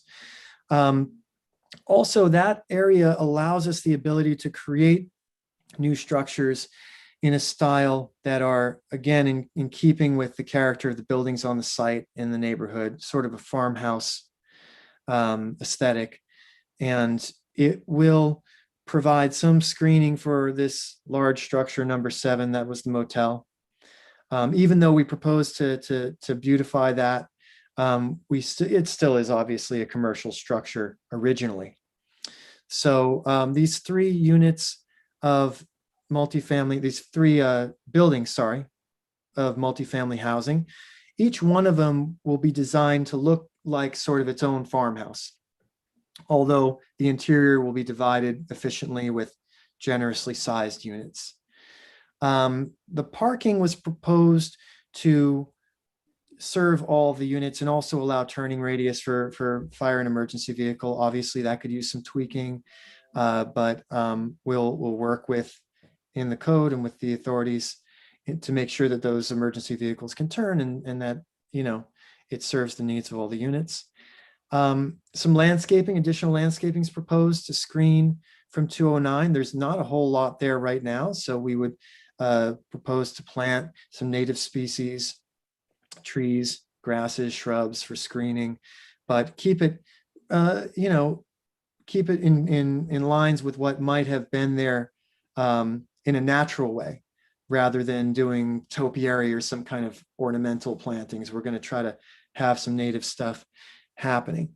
And that's the plan in a nutshell. The one other thing, that the flood zone, a lot of what it covers is in this crossed area to the right. It says dedicated recreation area. So the parts that are in the flood zone and the parts that are not in the flood zone, I believe, are what were called out as prime farmland earlier. And all of that we would dedicate to recreation. There's an existing drive. We intend to keep the general position of the existing drive, but improve it to make it comply with the DOT requirements and recommendations. And we've had a meeting with them already. And I'm not sure if I have any more very detailed information to provide you with right now, but certainly if you have any questions about any aspect of it, we'd be happy to discuss and answer to the best of our ability at the time. Anand, can you clarify for Liz and also for myself? You were proposing a percentage at workforce housing, and then you also said $1,200 to $1,500 range. My question for you is, was that the workforce housing, the $1,200 to $1,500 range, or was that going to be the market rate, and then the workforce housing would be less than that? Well, Mike, that's an estimate we have for the market rate. Okay. It's probably conservative, but we will probably stay with a conservative model because, as I said, we like to create a project that has a dedicated, loyal tenancy that like to be there, that want to be there, that we know we can serve long-term, rather than shooting for some top of the market luxury thing that you might have somebody one year and they're not there the next year. So that 12 to 15 is our target for the non-workforce housing units, for the market rate units. Okay. Workforce housing would, I assume, be less. That there is a calculation for workforce housing that is based off of median income. Yep. For the town. It's a function of median income, and it generally provides a much more affordable rent price than what market rate is. We expect it to be lower than the 1,200. Yeah, the numbers I've seen are 80 to 120% of the AMI, the median income. So, Mike, I apologize. I do have to leave the meeting. It's again, I apologize. No problem. So, Christina, if you can just have Councilman Paddock excuse himself from the meeting at 7:36. Okay. Thank you so much. Appreciate it. I can ask a couple of questions, just real quick. On the well that's shown on S 1.0, is that an existing well or is that a proposed well? I was a little unclear for that supply. That is an existing well. We understand that we would have to dig a backup well. Okay. And that's something that we're aware of and we're factoring in. So that's the only existing well on the site at this time. That we're aware of, yes. Okay. And then just clarity real quick, going back to this flood zone, and I could probably look it up on but the purple line is the 100-year floodplain. And then what is the green line? Yeah, I couldn't figure it. I couldn't figure that one out either. I will have to go back to FEMA to make sure I understand that 100%. They are both indicative of a FEMA designation, but which is Maybe it's the which, I'm not- 500-year flood. Yeah, perhaps. I would have to double check. Okay, just curious that was oddly shaped. Yeah. Is the entire parcel in the ag district? Yes, it is. All right. And is there any consideration for, I don't know, if the soil's good, allowing maybe a plot for people to be able to have gardens? It's just a thought. It's something we'd absolutely consider. We have to take everything into account, and things that make it, nice for people to be there, and they can take some part in tending the land, and that's always a good thing, as long as we understand that we have the ability to meet all code requirements with the land that we have, and we don't want to, for example, promise that and then understand that that's where septic needs to go, or that's where an additional parking area needs to be moved to. But it's an idea that we've kicked around before, and we like that, because if a tenant has some interaction with and a stake in the land as well as their unit, and they tend to be happier, and they tend to, it tends to be a positive relationship. Kanan, how many parking spaces are proposed? Do you remember the number? Off the top of my head, I believe it was 80. Okay. Perhaps, no, you know what it was, Mike? It was 80 originally, but then we upgraded that to 82 because there were a couple spaces for a maintenance staff. Correct. And our code for residential requires 1.5 per dwelling unit. So but as was pointed out by I think it was either in the first public hearing or somewhere along the way, with 40 units, maybe it was in the gateway meeting. We did have a gateway meeting with the county, with DOT there. Many of the town representatives, the code enforcement was there, the planning board, the town board, the town attorney. And there was a concern about the parking area. One of the discussions was breaking it up a little bit more with landscaping. And if I remember right, the applicant was open to that. It was suggested that maybe splitting it up into smaller parking areas, but the code enforcement officer brought up fire access with that, and he was not in favor of that idea. So the map that's in front of us shows 61 spaces. Is this the latest iteration, Kanan? I believe it is, because it's the one I have that shows the 15.225, which you made the correction on. Yes, but we may not have altered it after the gateway yet. Okay. So we understood that there was a calculation for the bedroom count, and it had to be 1.5 times the bedroom count. Right. Oh, which the would be bedroom 60. count was 40. You just mentioned 40, and I want to clarify that was the bedroom count. Correct. 24 units, so that would explain the 60, and then the additional. Right. I might be looking back when I'm saying 80, 82 at an earlier, proposal we were considering, but I think that might have been when we were thinking it was 2 parking spaces per bedroom rather than 1.5. I have a quick question for Mike or Liz or anybody who might know. I haven't gone through the town code to scour it, and but just sorry, who's speaking? And what's that? Who's speaking? Oh, James Bacon. Okay. Sorry, you weren't popping up on my screen, so my apologies. Go ahead, Mr. Okay. Bacon. So my question was in part 1 of the EAF. On this project so far, as conceptually it looks, there's no need for any zoning variances or anything like that from the ZBA?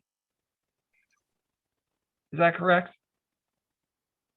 I didn't get that far because there isn't a zoning table on here. I usually would ask for, a zoning table to show what are the requirements for the district and what are the setbacks, et cetera. Okay. Yeah, So- Mr. Bacon, to answer your question, as part of the EEO process, the Economic Enterprise Overlay process, which is a legislative town board process, it's stated in there that the town board can grant, leniency is the wrong word. It's not what it says in the code, but we can Flexibility. we can grant those variances as are needed instead of going to the ZBA. Okay, thank you very much.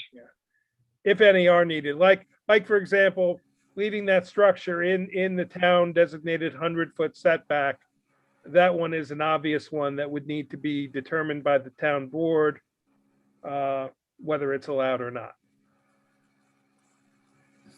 And ultimately, in granting the EEO for the reuse of the existing structures, we would be reviewing the conceptual site plan. We're not going to get into all the details, but that's what I was stating before. It's a little bit of the chicken and the egg, because in order to complete seeker, we need a little more detail in some of the areas. So a sketch plan won't completely do it for seeker, whereas it satisfies the EEO requirements. So that's why I really wanted to get Clark Patterson Lee involved now to bring that into the discussion so we could work our way through the seeker process and then focus on any changes to the site plan that the town board might want before we consider a final vote on this, obviously. Yeah, and obviously under seeker to some degree, the town board's consideration of the EEO kind of goes hand in hand with having a decent sense somewhere beyond conceptual of the proposed site development. Correct. Of course. Correct. So it doesn't have to be a full blown out site plan, but it's got to be pretty complete. So. Right. And I guess I had a question in the code. When you look up multifamily, there's discussion in there about subdivision, which surprised me, because that would imply, I believe, if you're subdividing, you're creating an ownership unit. And I don't. The answer to that is Yeah. it's reviewed under the subdivision standards as individual units, to the extent that it's reviewed under, like I said, under the subdivision standards, but you are not getting a subdivision approval. I had a long time wrapping my head around it too when our consultant put that in the code, and it took me quite some time to be able to wrap my head around it. But because you're doing individual units, you're treating them somewhat as a subdivision, but without setbacks. Okay. Your setbacks are for the total building envelope for all your structures, but each individual apartment is going to be the equivalent of a standalone dwelling unit. So that's the reason for it. Now, my interpretation, and I would defer to whatever Mary Lou thinks, is that because they're going through the EEO process, which sends them to the planning board for site plan as opposed to special use, is they would not be going through that review process. They would be going through a site plan review.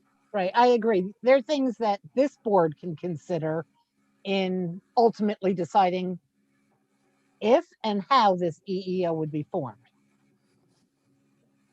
So Greg and I guess my question is, would we be reviewing according to the major subdivision regulations or not? It just doesn't seem to fit with a multifamily rental development. So I would say not.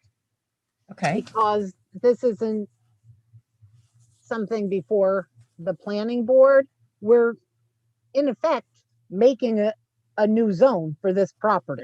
Right. Gotcha. So we can make that zone as the town board sees fit for this property. Or say, this just isn't going to work, whatever the town board feels is the proper way to go with this. And that's where I was speaking before to Mr. Bacon's question about a variance. Gotcha. The town board sets the standards for this EEO for this specific ask. You know, we have an application that involves adaptive reuse. It qualifies under the code. And actually, that's a discussion the board still has to have with Mary Lou, because the planning board submitted some comments that they think that does not qualify. But that's a separate discussion for the planning town board and Mary Lou. That doesn't involve that's a policy and question about whether it does.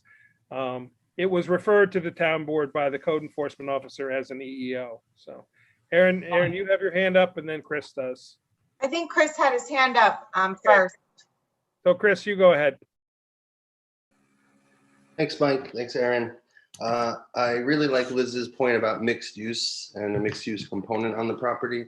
And the EEO is in front of us because it's a unique use in our town. So I'm thinking, because of the working class aspect of this proposal, maybe something park-like, very small park-like for people who are very overworked and have busy schedules, to come home and have some picnic tables and a barbecue area and a place to gather might be very nice. To call it working class and create rent levels, it makes me wonder about something like affordable housing has state definitions of what is affordable, and I wonder how we can make sure for the long term that we can enforce these rent levels. Thank you. Mary Lou, can you comment on that? Because that can be written into any decision should you decide to approve. We could include that requirement in the decision, and we would determine how that is calculated, which would be to some state or federal standard. And what I've seen in other communities is that they might have established a committee to review applications based on the criteria that you're talking about.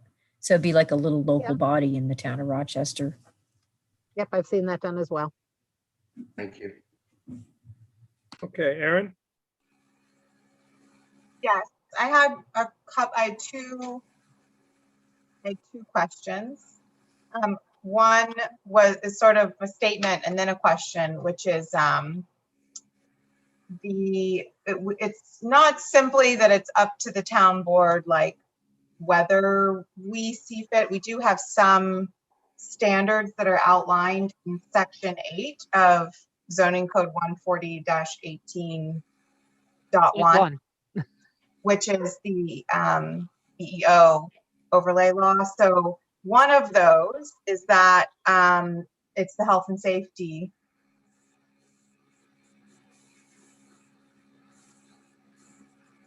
section. There's like a whole bunch of that section specifically. You froze up for a moment, Aaron. Did I freeze?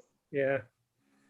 Oh, so in that section, one of the things that we can consider is whether the site will have adequate water and sewer facilities. I just wanted to ask Liz, because we are having this discussion as to how to establish that. Is there a way to establish whether the site will have adequate water and sewer facilities without doing the costly tests that the applicant would like to avoid? I think I want to send that one to Greg, but I think they're going to need test wells. Yeah, there's going to have some level of testing that's going to need to be done to make that determination of adequate water supply and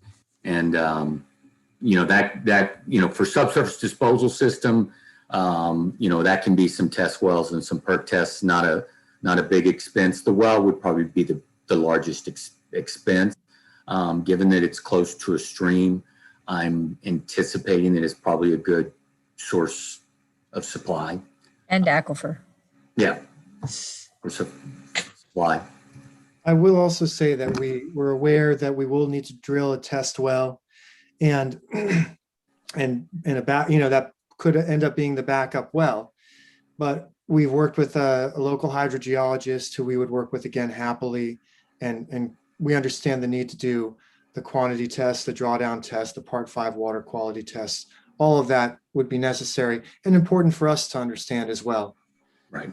We're 100%, behind you on that. I think, Kanan, just from my own perspective and hearing what Greg said, I think it probably, prior to being able to complete seeker, we would need to get those answers. And as Greg said, not a full blown out water study, but some test wells and whatever, Greg thinks is appropriate to achieve those results. I think we probably should move that direction so we can, because water and septic is really probably the biggest question mark.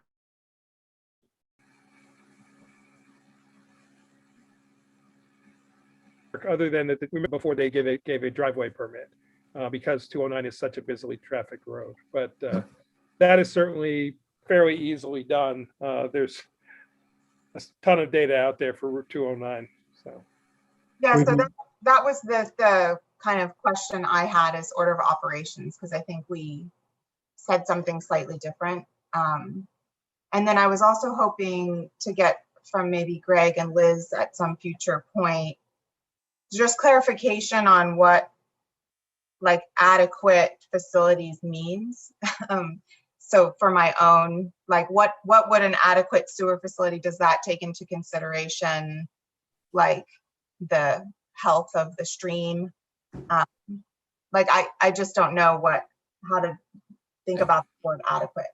Yeah, I hate to say that it doesn't. It's not that it doesn't take into the health of the stream, but it's just strictly a setback from the stream is a requirement from the health department for septic systems, but not necessarily an analysis of the impact of that system, just a setback. And those, both the septic system and the well would both be regulated by the Ulster County Department of Health. And based on the number of bedrooms to figure out the quantity. Correct, which is in the EAF, but yeah. And then I had one more question. Thanks for everyone letting me. Kanan, I had a question for you. You said something earlier, and I think you've said something in other meetings that we've had about like your aim with these projects. And I'm just curious if you've done a similar project to this before that is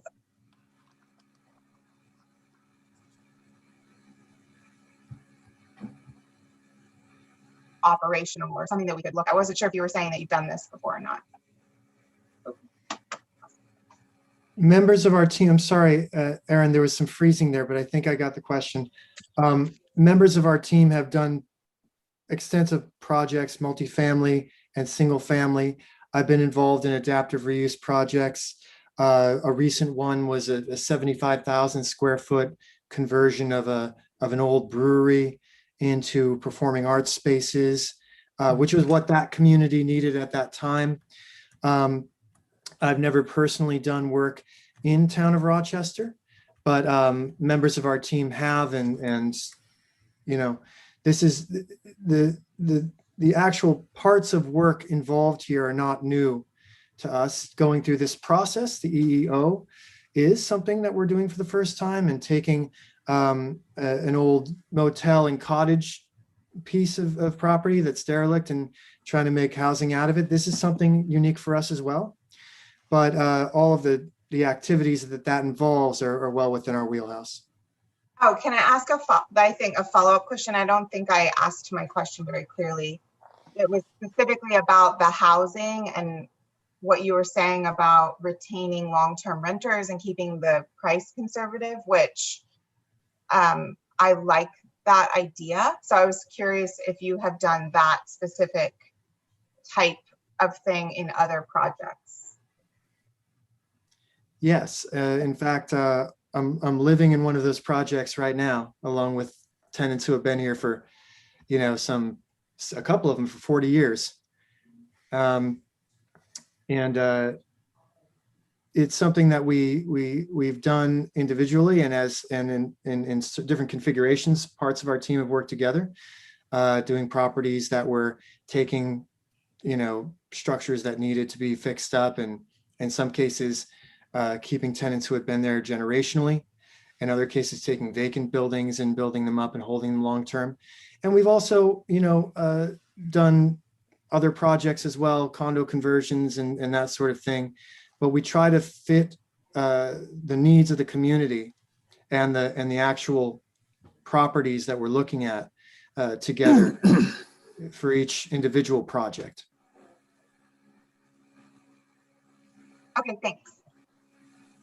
Okay, so I guess the next steps, I'll get you that comment letter that Kanan, and you can respond to it. Is the board okay? And Mary Lou, maybe you can tell me this, and actually Greg and Liz, I should probably ask you this, but are you okay if I just have them? Oh, sorry, B, you have your hand up. Let me get B first. Thanks, Mike. Kanan, I just wondered where or what project or projects, as the case may be, have you worked in Rochester? I personally have not worked in Rochester. Your grouping, your established agency, or whatever you want to say.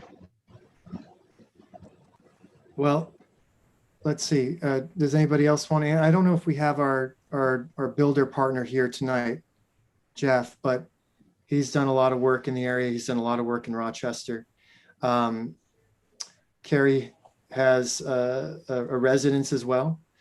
And Jim, who's a land use attorney, has done a lot of work throughout Ulster County. So, if they like, they can speak to their individual work. I don't know if Jeff is here tonight, but I personally have not worked with Town of Rochester until now. I think Jeff is the one, the actual construction part of it. Let's see, I've done some things in Rochester, not a lot in Rochester.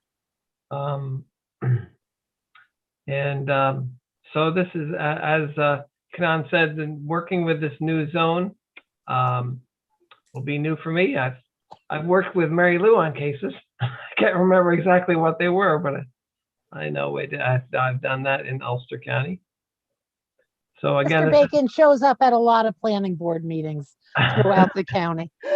Yeah, I used to be on the town planning board in New Paltz for 5 years, and I represented the town of Wallkill planning board for about 7 years. So pretty familiar with the whole, there's always more to learn, and that's what the great thing about this legal profession is tomorrow you can find out something you never knew before. So that's. Or it can all change from what it was yesterday, right? That's right. I have, can you hear me? Did I unmute? Yes, you did. Okay. I have built my house in Accord. So I have like a 50-acre lot that we built a home on, and we're there for about 20 some odd years. And as a whole, we have not developed up in this area at all. Most of our stuff has been in the metropolitan area. My background is I've had a construction company for 35 years with 60 people. So there's not any new processes in here that we really haven't done. And one of our partners is a local electrician in the area who has built multiple houses in the area himself and has done a lot of electrical projects. Thank you. Okay, so where I was headed is, if the board is okay, I'm going to let Kanan sort of reply directly to CPL, and just ask Kanan, as you guys are communicating back and forth, did you just copy myself into the discussion, so then I can make the board aware of where things are going. But there's no point in you getting information to me and then me forwarding it to them. I think if we just you guys sort of work together on answering their questions on the EAF, and then we'll get to a point where you have something new that you want to present, and we'll have another meeting. Aaron, you have your hand up there. My internet connection is very unstable, but what's the I get that that's the very, very next steps, but in terms of seeker, where does that fit in? We have to finish the review of their part one as a board. And obviously the first step of that is having CPL review it for things that are technical, that are, the full EAF form has a lot of very technical questions that the average layperson is not going to be able to I won't say understand, but to know if the answer is right or wrong or somewhere in the middle. So that's why I'm asking that the applicant work with CPL to finalize their part one. Then we would move toward a part two with the guidance of CPL as our consultant, and determine if we are either at a negative declaration or a positive declaration, or a negative declaration where or we can achieve a negative declaration by mitigation. And those are pretty much the three options. If we end up with a positive declaration, then we would go out towards scoping and continue that seeker process. So once CPL feels they have what they need to complete part one, they'll do that. We'll probably have like a workshop or something where we can go through that. Correct. And then we'll do part two kind of alongside CPL or like, Correct.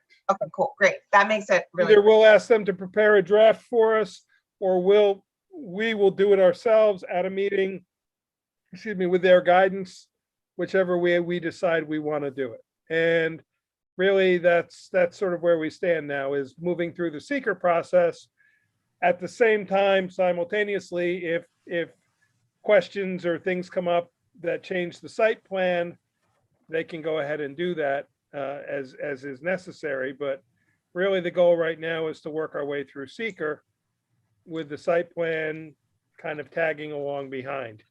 And I think that, in my experience, really the most efficient way to move forward now is, as the supervisor said, let the applicant and the planner work together, copying us, of course, on everything.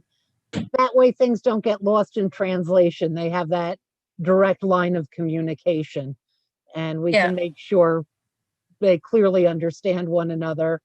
But through the whole process, we are kept in the loop. Yeah. And of course, if we have concerns, we can talk to CPL and ask them to speak with the applicant. What I'll do is I'll forward their reply, CPL's reply tomorrow to your team, Kanan, and by way of letter of introduction, I'll include everybody's email and who's who, and then you guys can converse between each other, and like Mary Lou said, copy us on the email chain, but you guys can resolve the questions and work toward, and certainly if a question or problem comes up, let us know. But in the meantime, it's time to let the professionals and the applicants deal with it together. And just so I can get some clarification, so it sounds like the town board is authorizing offline consultation between the consultants and the applicant. And when you say copy us, would it be you, Mike, and Mary Lou? Myself and Mary Lou, I would ask. Okay, there's not, and that's and fine. we will forward those conversations to the full board when it involves something.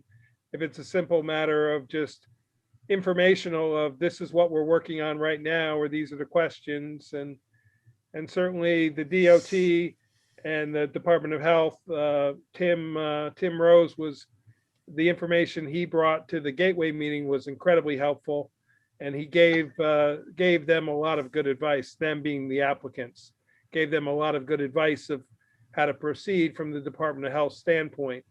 And perhaps you or Greg might want to reach out to Department of Health, and so then you guys are on the same page of what the Department of Health is asking for. So,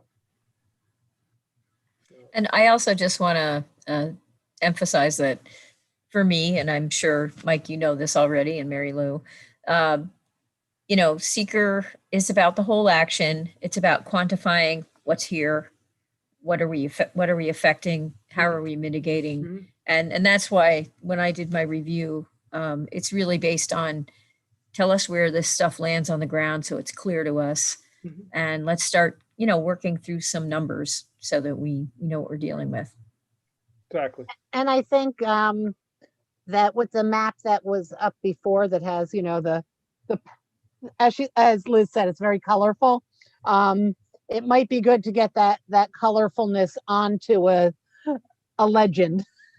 Yeah. So instead, Yeah, and that was a I very basic understand. concept for a presentation. Right, of course. Yeah. I hear that.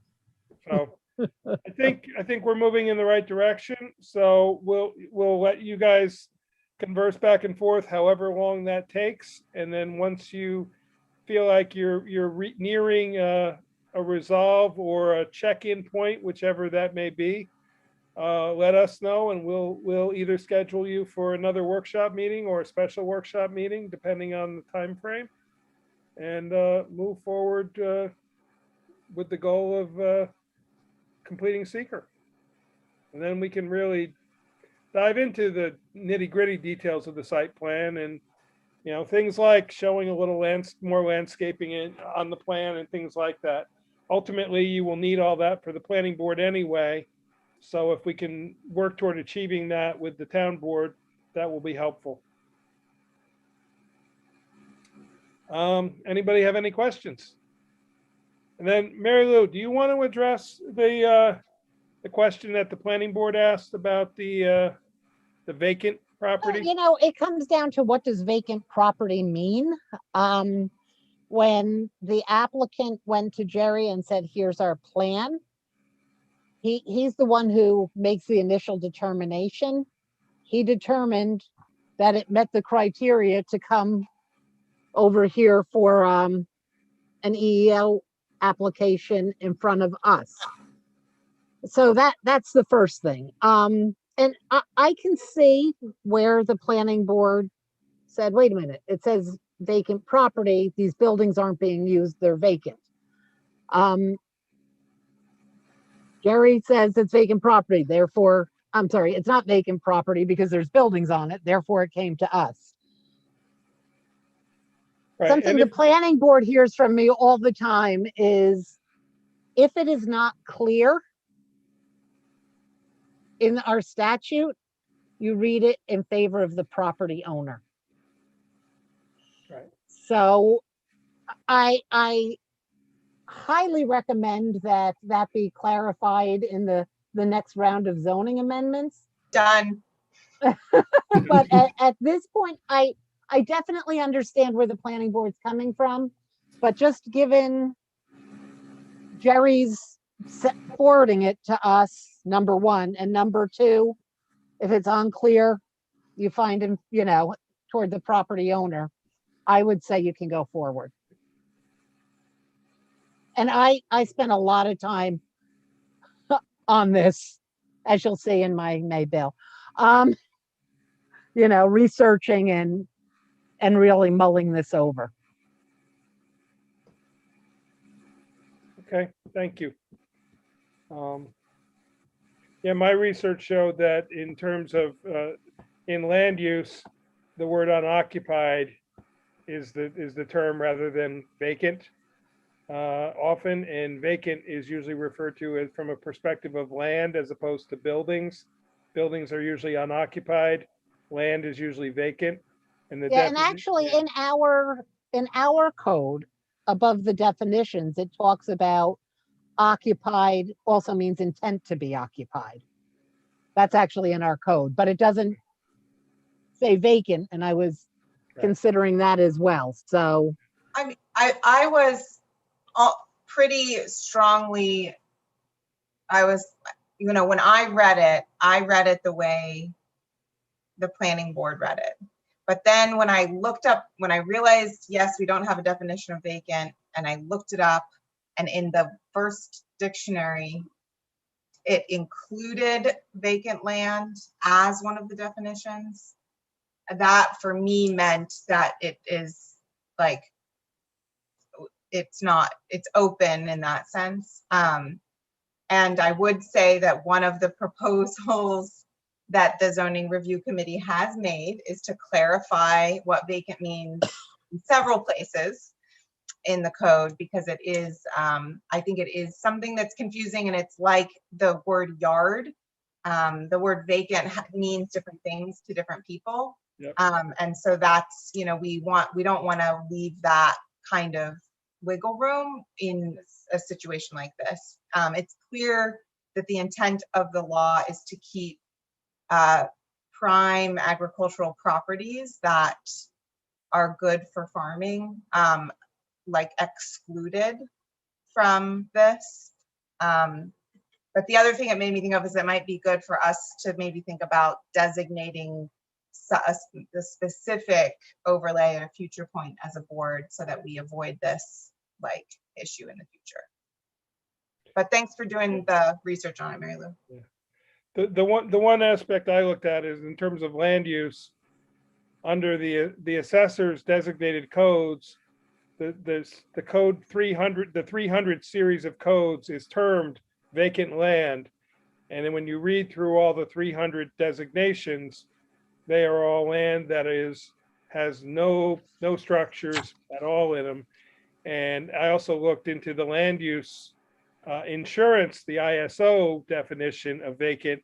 And that is, again, there literally was a case where somebody had a remaining fence post from an old fence on a property, and it was not deemed vacant from an insurance standpoint because of this one lone, there was a court case involving it, this one lone fence post that remained standing. It was not deemed vacant property and had to be insured differently.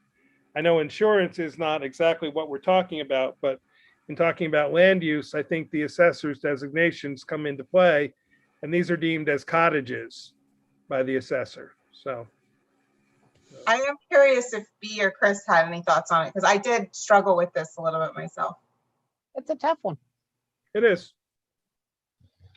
I just always thought vacant land meant it had no structures. That's what I thought.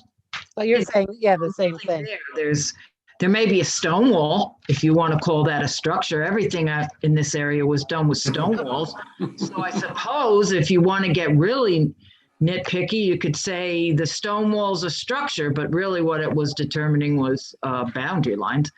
But that's the only thing. And a building that stands there empty for a long time, to me, is an unoccupied building. There's just nobody there. And that's just the way I always looked at it. And I think it's easily fixed in the reiteration. So Did Chris have anything? Yeah, I want to let everyone know that my camera is broken. I announced it at the beginning. Yeah. Sorry about that. But it is.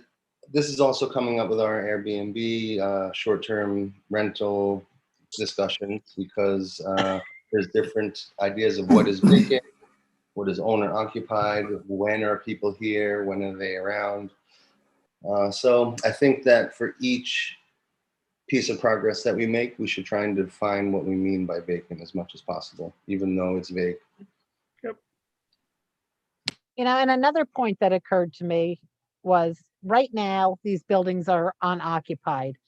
Would this entire process turn if somebody was living in the one family house? Right. Right? Just logically speaking. Well, I can speak and I'll just cut to the chase. I mean, basically we copied the Rosendale law that was written for the CEO when we wrote this. This is for Greg and Liz, this is our second review of a project for under the EEO. And the first one was the one the law was copied for. So, and that one has proven to be very successful. We had an abandoned warehouse that was cut up into multiple things, and some were occupied and some were not occupied. And again, that property was also in prime farmland and was also in the agricultural district, but probably should have never been in the ag district. It's in the ag district because properties behind it were, and it was probably a carryover from a very long time ago and never was removed. So all that being said, full disclosure, I wrote this code 3 years ago using Rosendale's as a almost verbatim guideline. But these two exceptions that are in there were unique to Rochester because we had a real big discussion about farmland and we didn't want to lose farmland. But we talk about the exception of if it's a farm operation, currently it's not eligible because we don't want a farm operation to then say, oh, my buildings are dilapidated, I'm going to become this. But it's not a farm operation currently. It was previously, it is not right now. The second, we say if there is vacant, if it's vacant property with prime agricultural soil, it's exempt. Now, the intention was vacant, meaning there is no structures on it currently or not a lot of structures, but it's a rehab of a property for whatever reason, and that's how it would apply. It got a little, I see both sides of the argument. It wasn't thought about in that way when it was written, but I can tell you the intent was vacant, meaning empty of any structures, not vacant as in unoccupied. Because in theory, in adaptive reuse, everything's going to be unoccupied or primarily unoccupied. So, I mean, it sounds like everybody on the board agrees. So I just wanted to have that discussion because the question was raised by the planning board and I felt we should do it. Yep, important discussion. Did I send you the comments from the other agencies as well? I believe I did. The county planning board and the ECC? Yes. Liz is nodding yes, so I must have. Okay. And I'm trying to say yes, but I couldn't move. We'll all have this down as soon as we get back to regular By the meeting time we get to the person. 5th or 6th EO, this will be a little hat for us. So, okay. Thank you everybody for your time. We're going to move on to the next agenda item since it's already 8:30. So Mary Lou. All right, good night, everybody. Good night. Thank Good you. night. Thank you, everyone. Thank you. Thank you very much. Thank you. So Mary Lou, talk to us about COVID and. Oh, talk about COVID. I'm so tired of talking about COVID.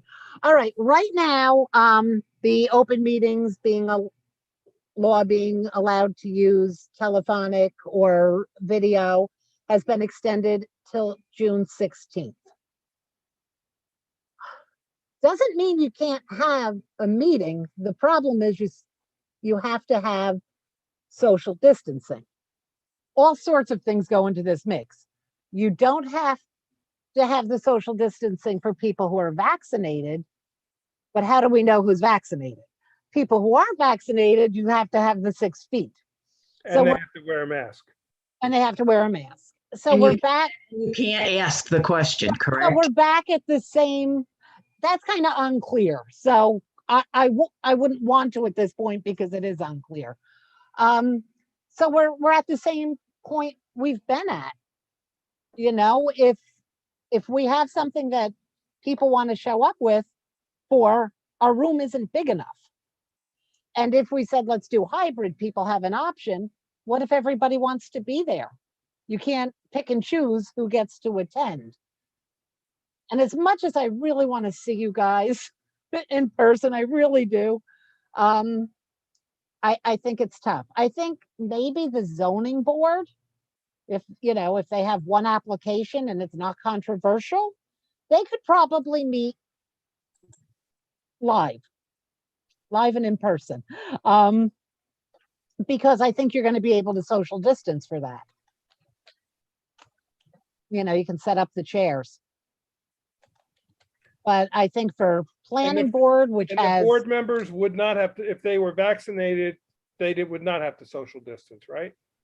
The board members themselves? If you're all vaccinated and you're willing to share that you're vaccinated, again,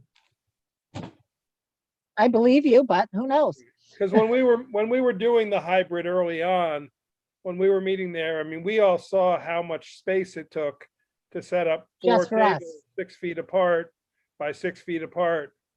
That took up a significant amount of the room. Now we could set it up a little more logically, probably, but also if we're doing the hybrid, you have to be able to watch the TV screen somehow, and you've got to get a camera, and it gets a lot more complicated. So yeah, so it's I'd love for everybody to be back, and if you can assure that everyone can get in there, and last year we talked about things like doing outdoor meetings and getting the Right. sound system. Yeah. If you don't have a storm like we had tonight, that's great. But even under a tent, if you have 60-mile wind gusts, part of my gutter came off during this meeting. I heard something fall here, but I don't want to know what it was. Well, I saw the gutter go by past my window. Could be worse. I'll take it. Yep. So that's where we are. Okay. Now, what about opening up town hall? We are letting people in on a one-on-one basis right now. We're maintaining masks. We have plexiglass in place at the town clerk's office. So they have been servicing the public on a one-on-one basis that way. And I guess I should ask the board. I think I plan to talk to each department head and see how they feel about moving forward with that plan for all of our departments. I'd like it to be kind of all the same, not just one department's doing this, one department's doing that. As long as we put the protections in place, we purchased the plexiglass units already. We already have them. When an employee is servicing a customer, they would need to wear a mask. The person coming in, if they're vaccinated, don't have to wear a mask. I think many people are still comfortable with wearing them, but some people don't want to. Do you have any guidance on that, Mary Lou? We can't refuse somebody coming in if they don't have a mask. Is that correct? Oh, no, you can make your rules. You can make your rules just like businesses can. They don't have any guidance out there specifically for government No, other I know than they don't. schools, but they do for businesses. So if businesses can require masks and there's no guidance with regard to government, I would think that we could follow those same guidelines. Okay. If you want to, Yeah. that would be up to you. I will talk tomorrow with Kate and get her feedback, and I'll speak with the building department. Those are really the two that have the most day-to-day, other than the transfer station, where we are still, our employees are still wearing masks there at the transfer station and will continue. The employees still have to wear the mask, even if they're vaccinated. They don't have the ability, in my understanding, in business to go without the mask. I think that's correct. I do not know. That's what I believe I read, that the employees still need to remain masked. But I'll go back and read it again. And I'll look because, during the course of this meeting, we could have gotten a new 3-page guidance. I thought it was June 4th, but apparently he snuck another one in on May 17th. Yes, because it was because of the CDC changes. Well, no, it's because when he made the one till June, it had been 30 days before. Okay. So he had to make another one. Right. Because the 30 days from making the order was expired. Got it. So, but this time he, actually made it for the 30 days. Right. And I still continue, for the board's knowledge, I still continue every 5 days to issue an executive order allowing outdoor dining establishments, whether they have the zoning approval or not. And I plan to continue that until we are totally opened up. We can, and I think it's important to allow these establishments to still be able to run. And this was a specific thing that the governor and the county executive singled out. So we've been doing it pretty close to a year now. Like this is for outdoor? For outdoor. If they weren't previously approved or something? They did not have outdoor dining areas established on their site plan. We only have obviously 3 or 4 operations that it applies to, but this allows them to operate with freedom of not needing zoning approvals to have outdoor seating. So we started that over the summer last year, and I did stop it during the winter because nobody was doing it during the winter, but I picked it up again as of April 1st, and we've now been issuing it every 5 days. So we send our 7 copies to every agency that needs to get them. So thank you, Mary Lou. Appreciate You're that. welcome. Want to give everybody a Memorial Day parade update real quick. Aaron, I know you're going to participate. B, you said you're going to participate. Chris, are you going to be participating with us on the float? Yep, I've got it in my calendar. Thank you. And I know Only Adam with is. a ladder. So we will make sure. We will make sure. I'll bring a spare. I'll bring an extra just in case. Yeah, we're going to, the lineup is between 11:30 and 11:45 over at the firehouse. What I would propose is we all meet here at Town Hall. It makes sense to bring your vehicles here because we're going to end here at Town Hall. So my suggestion was we meet here at 11:15.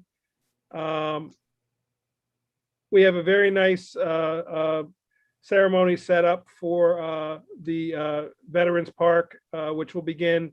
I'm advertising it as 2 o'clock, not knowing exactly how long the route is going to take. Last year it took about an hour and a half. This year it's a little bit longer. Hopefully we can slow the fire departments down a little. They got to some of the open road and we were moving along about 40 miles an hour last year. So, but I'm advertising that as of 2 p.m. We have a singer for the national anthem.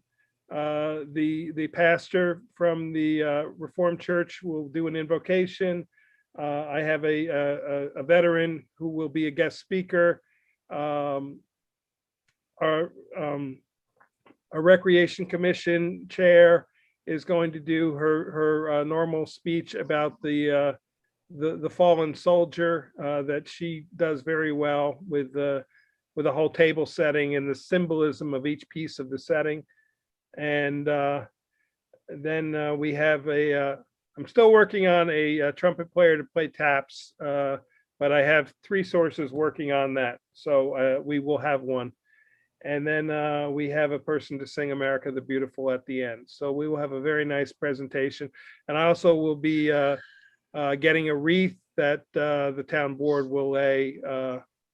One of you or all of you collectively can lay the wreath at our monument in Veterans Park. So so that will be about 2 o'clock. And so I'll plan on seeing everybody here around 11:15 so we can get set up.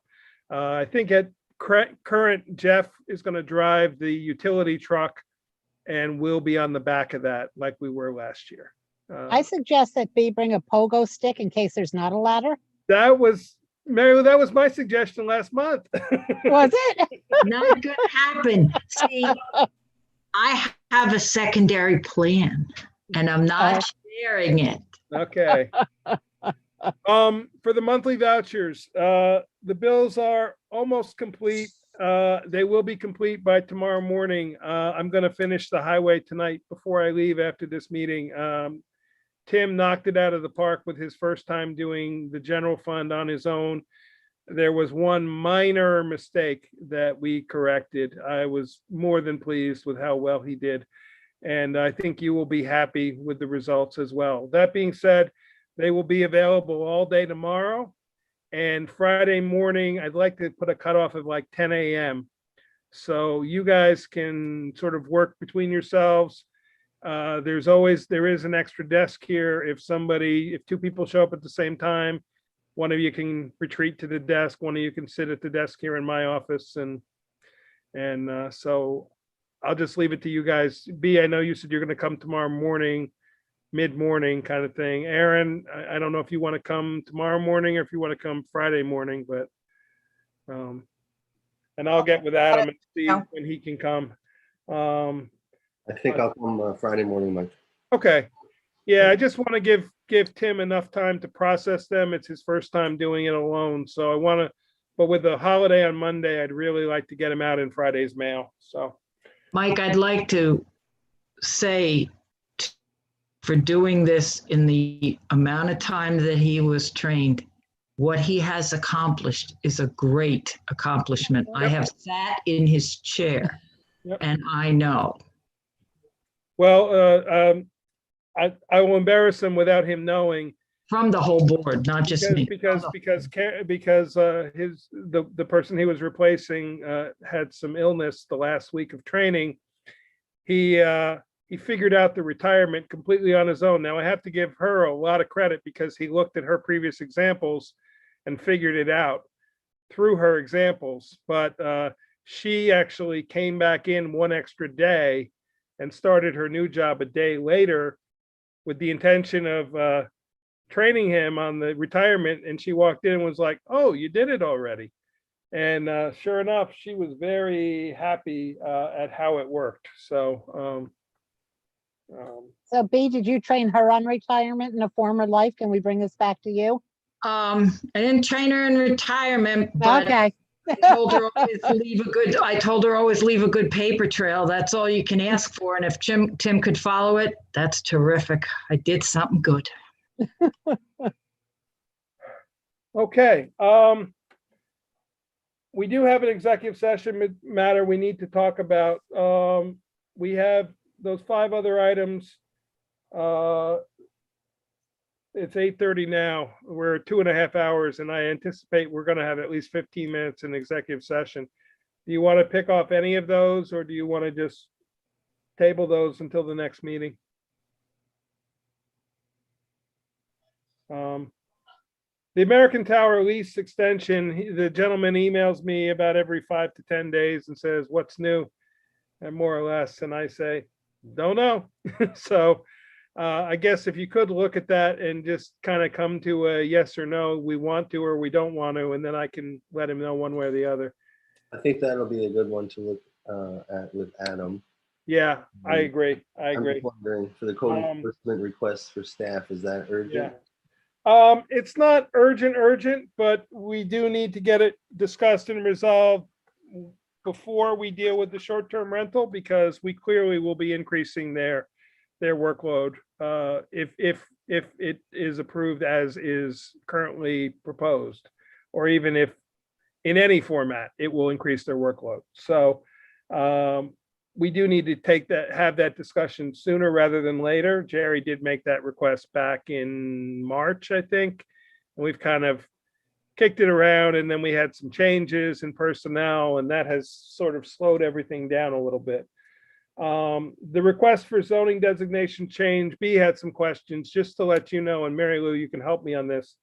Any resident can petition the board at any time for a zoning request change. At Aaron's request, when I created that form for the EEO, I made it a generalized zoning designation change and included the concepts of the EEO, the requirements of what was required in the same sort of format. So we did get a letter of request to rezone a property on Beehive Road. The information that was provided is the gentleman's plan to subdivide it ultimately. We're not reviewing the subdivision. The planning board will review the subdivision. In this case, all we're reviewing is the zoning designation change.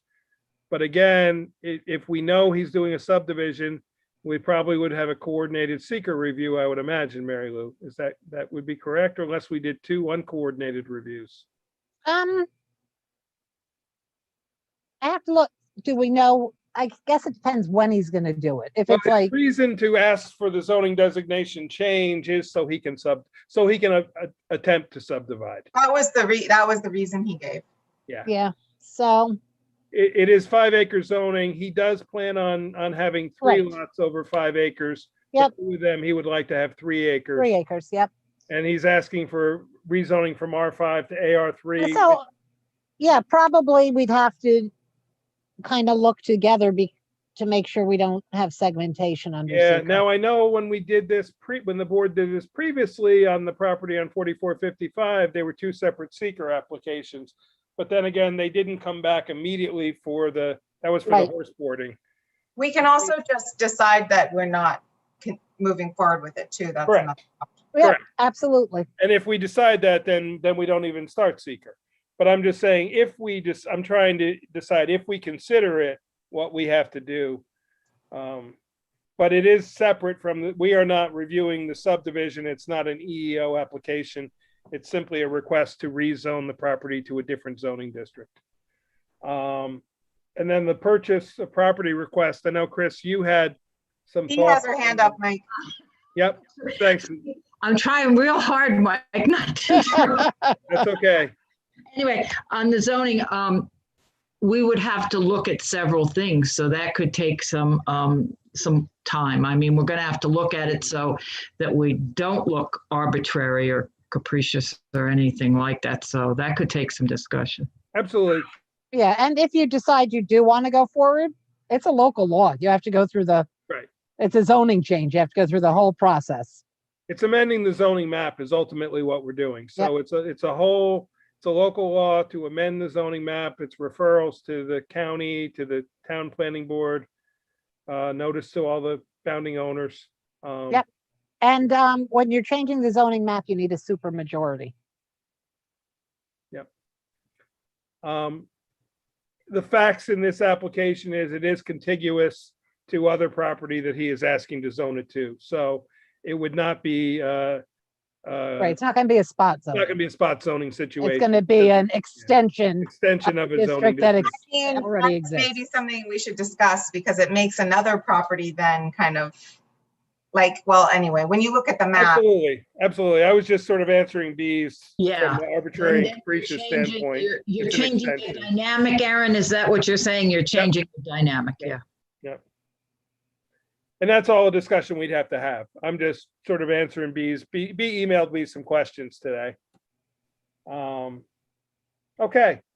With that being said, then why don't we move into the executive session? Oh, can I have one thing? I know I don't want to discuss this necessarily, but I wanted to bring it up as a possible thing that we could discuss at a later date, which is I think it would be really great if we could have someone from like the county housing plan present to the board, maybe in a way that was open to the public also, or had so that people could ask questions about it, because the Airbnb discussions that have been coming up have been bringing a lot of issues, and I think it'd be great to have a broader housing discussion in town because there's a lot, and I know that they've offered to give those presentations. We could absolutely do that. We could actually even extend it to almost like a housing forum. And because I started to say Clark Patterson Lee, Pattern for Progress is who did the report as the county's agent. And perhaps we could get somebody from their group as well as somebody from county planning in the meeting. I know Dennis Doyle is always willing to come talk pretty much at any time about many topics. I think it would be a welcome discussion. Yep, I like the thought and the idea. I think in a related topic, the request for a purchase of a piece of property, as people move to our town and real estate shifts, one thing that our residents want are parks, not only the Catskills and the Gunks, but something like what we did on Saturday with the park cleanup. Volunteers came out, learned a lot about the land that we own, and it made me think to ask our assessor for a list of everything that we own, and we own 20 properties in our town. So it makes me think, can we start a conversation about what that means? What do we own? What are the uses? Can we have pocket parks with shared information and educational signage as a possibility? So I wanted to just bring that up for discussion as part of this request. Or are there things we own that we don't really have a use for? Do we want to, there is that too. Or could support some housing. Yes, yeah. Right. Yeah. I mean, there are some little tiny postage stamp size pieces of property that we own that we just ended up acquiring them for whatever reason. And there's really not a lot of use for some of them, but many of them, the two major empty parcels were where the solar went when that was done. Yeah. Okay. Thank you all for a good meeting. I'm going to make a motion to enter into executive session for the purpose of discussion of the proposed acquisition, sale, lease of real properties, and a secondary item for the a discussion about the appointment of particular persons. And that's involving the planning secretary. So Second. actually, I could probably do that in open meeting, so I don't even need to do that. The ZBA chair and planning board chair this evening emailed me a couple other names that they went back through the list that they would like to interview. I don't want to do it at our regular meeting next week. What is the board members' feeling? Wednesday night is mine and Aaron's county planning board meeting. And Monday is a holiday, so next week is really tough. Are people available in the later afternoon at all next week? If not, I don't want to leave it hanging too long. Or the other question is the board comfortable if it's just myself and one other board member and the ZBA and planning board chair, in which case it's not a quorum. It's just a job interview then. I felt like B and you, Mike, asked the most questions. I'd be comfortable with the two of you and the chairs. I would be totally I think comfortable. that might be the most expedient way to get it done. If you guys are okay with that, I was just trying to, honor the request of involving the board in the interviews, but. I'm also okay with that. I read your emails and thank you very much for keeping on that. Yeah. So go for it. Thank you. Okay. Can I ask one of you guys just to do a formalized resolution to authorize B and I to work with the planning board and ZBA chair to continue interviews? Yeah, I can make that motion. Do we have the thumbs up from you, B? She was nodding, so I assumed that was a Actually, yes. I have sound and finally, but a storm just went through, so you can never tell. Yeah, that's fine. Okay. That's I'd like a motion authorizing the town supervisor, Councilwoman B. Hogan Depew, to, along with the chairs of the planning board and the zoning board of appeals, to conduct interviews for the planning and zoning board secretary position. Second. Thank you, Chris. Christie, roll call vote, please. Councilwoman Anowen, Aye. Councilwoman Howland Depew, Aye. Councilman Hewitt, Aye. Councilman Paddock, and Supervisor Baden. Aye. Okay, thank you. I'll let them know, and then B, I'll get with the four of us and try to figure out a time next week, maybe a later afternoon or something, because the county planning board meeting is not till 7 o'clock, so potentially we could do something maybe on 5:30 on Wednesday, if that works for you. That would work. Just give me the date. Yep, that would be June 2nd. Yeah. Okay. Yep. And I'll check with them if that works. Okay, now I'll make the motion. Motion to enter into executive session for the purpose of discussion of the proposed acquisition, sale, or lease of real properties. Do I have a second? Second. Okay. Roll call vote? Councilwoman Anowen, Aye. Councilwoman Howland Depew. Aye. Do that all the time. Councilman. B, I'll answer you. I know. Councilman Hewitt. Can you hear me? Aye. Sorry. Councilman Paddock. Here, and Supervisor Baden. Aye. Okay, Chrissy, so if you can notate that that's at 8:46 p.m. and we're not going to do any more action afterwards. So if you want, I'll take the minutes for the rest of the meeting. Okay. You can go home. Thank Good you. night, everybody.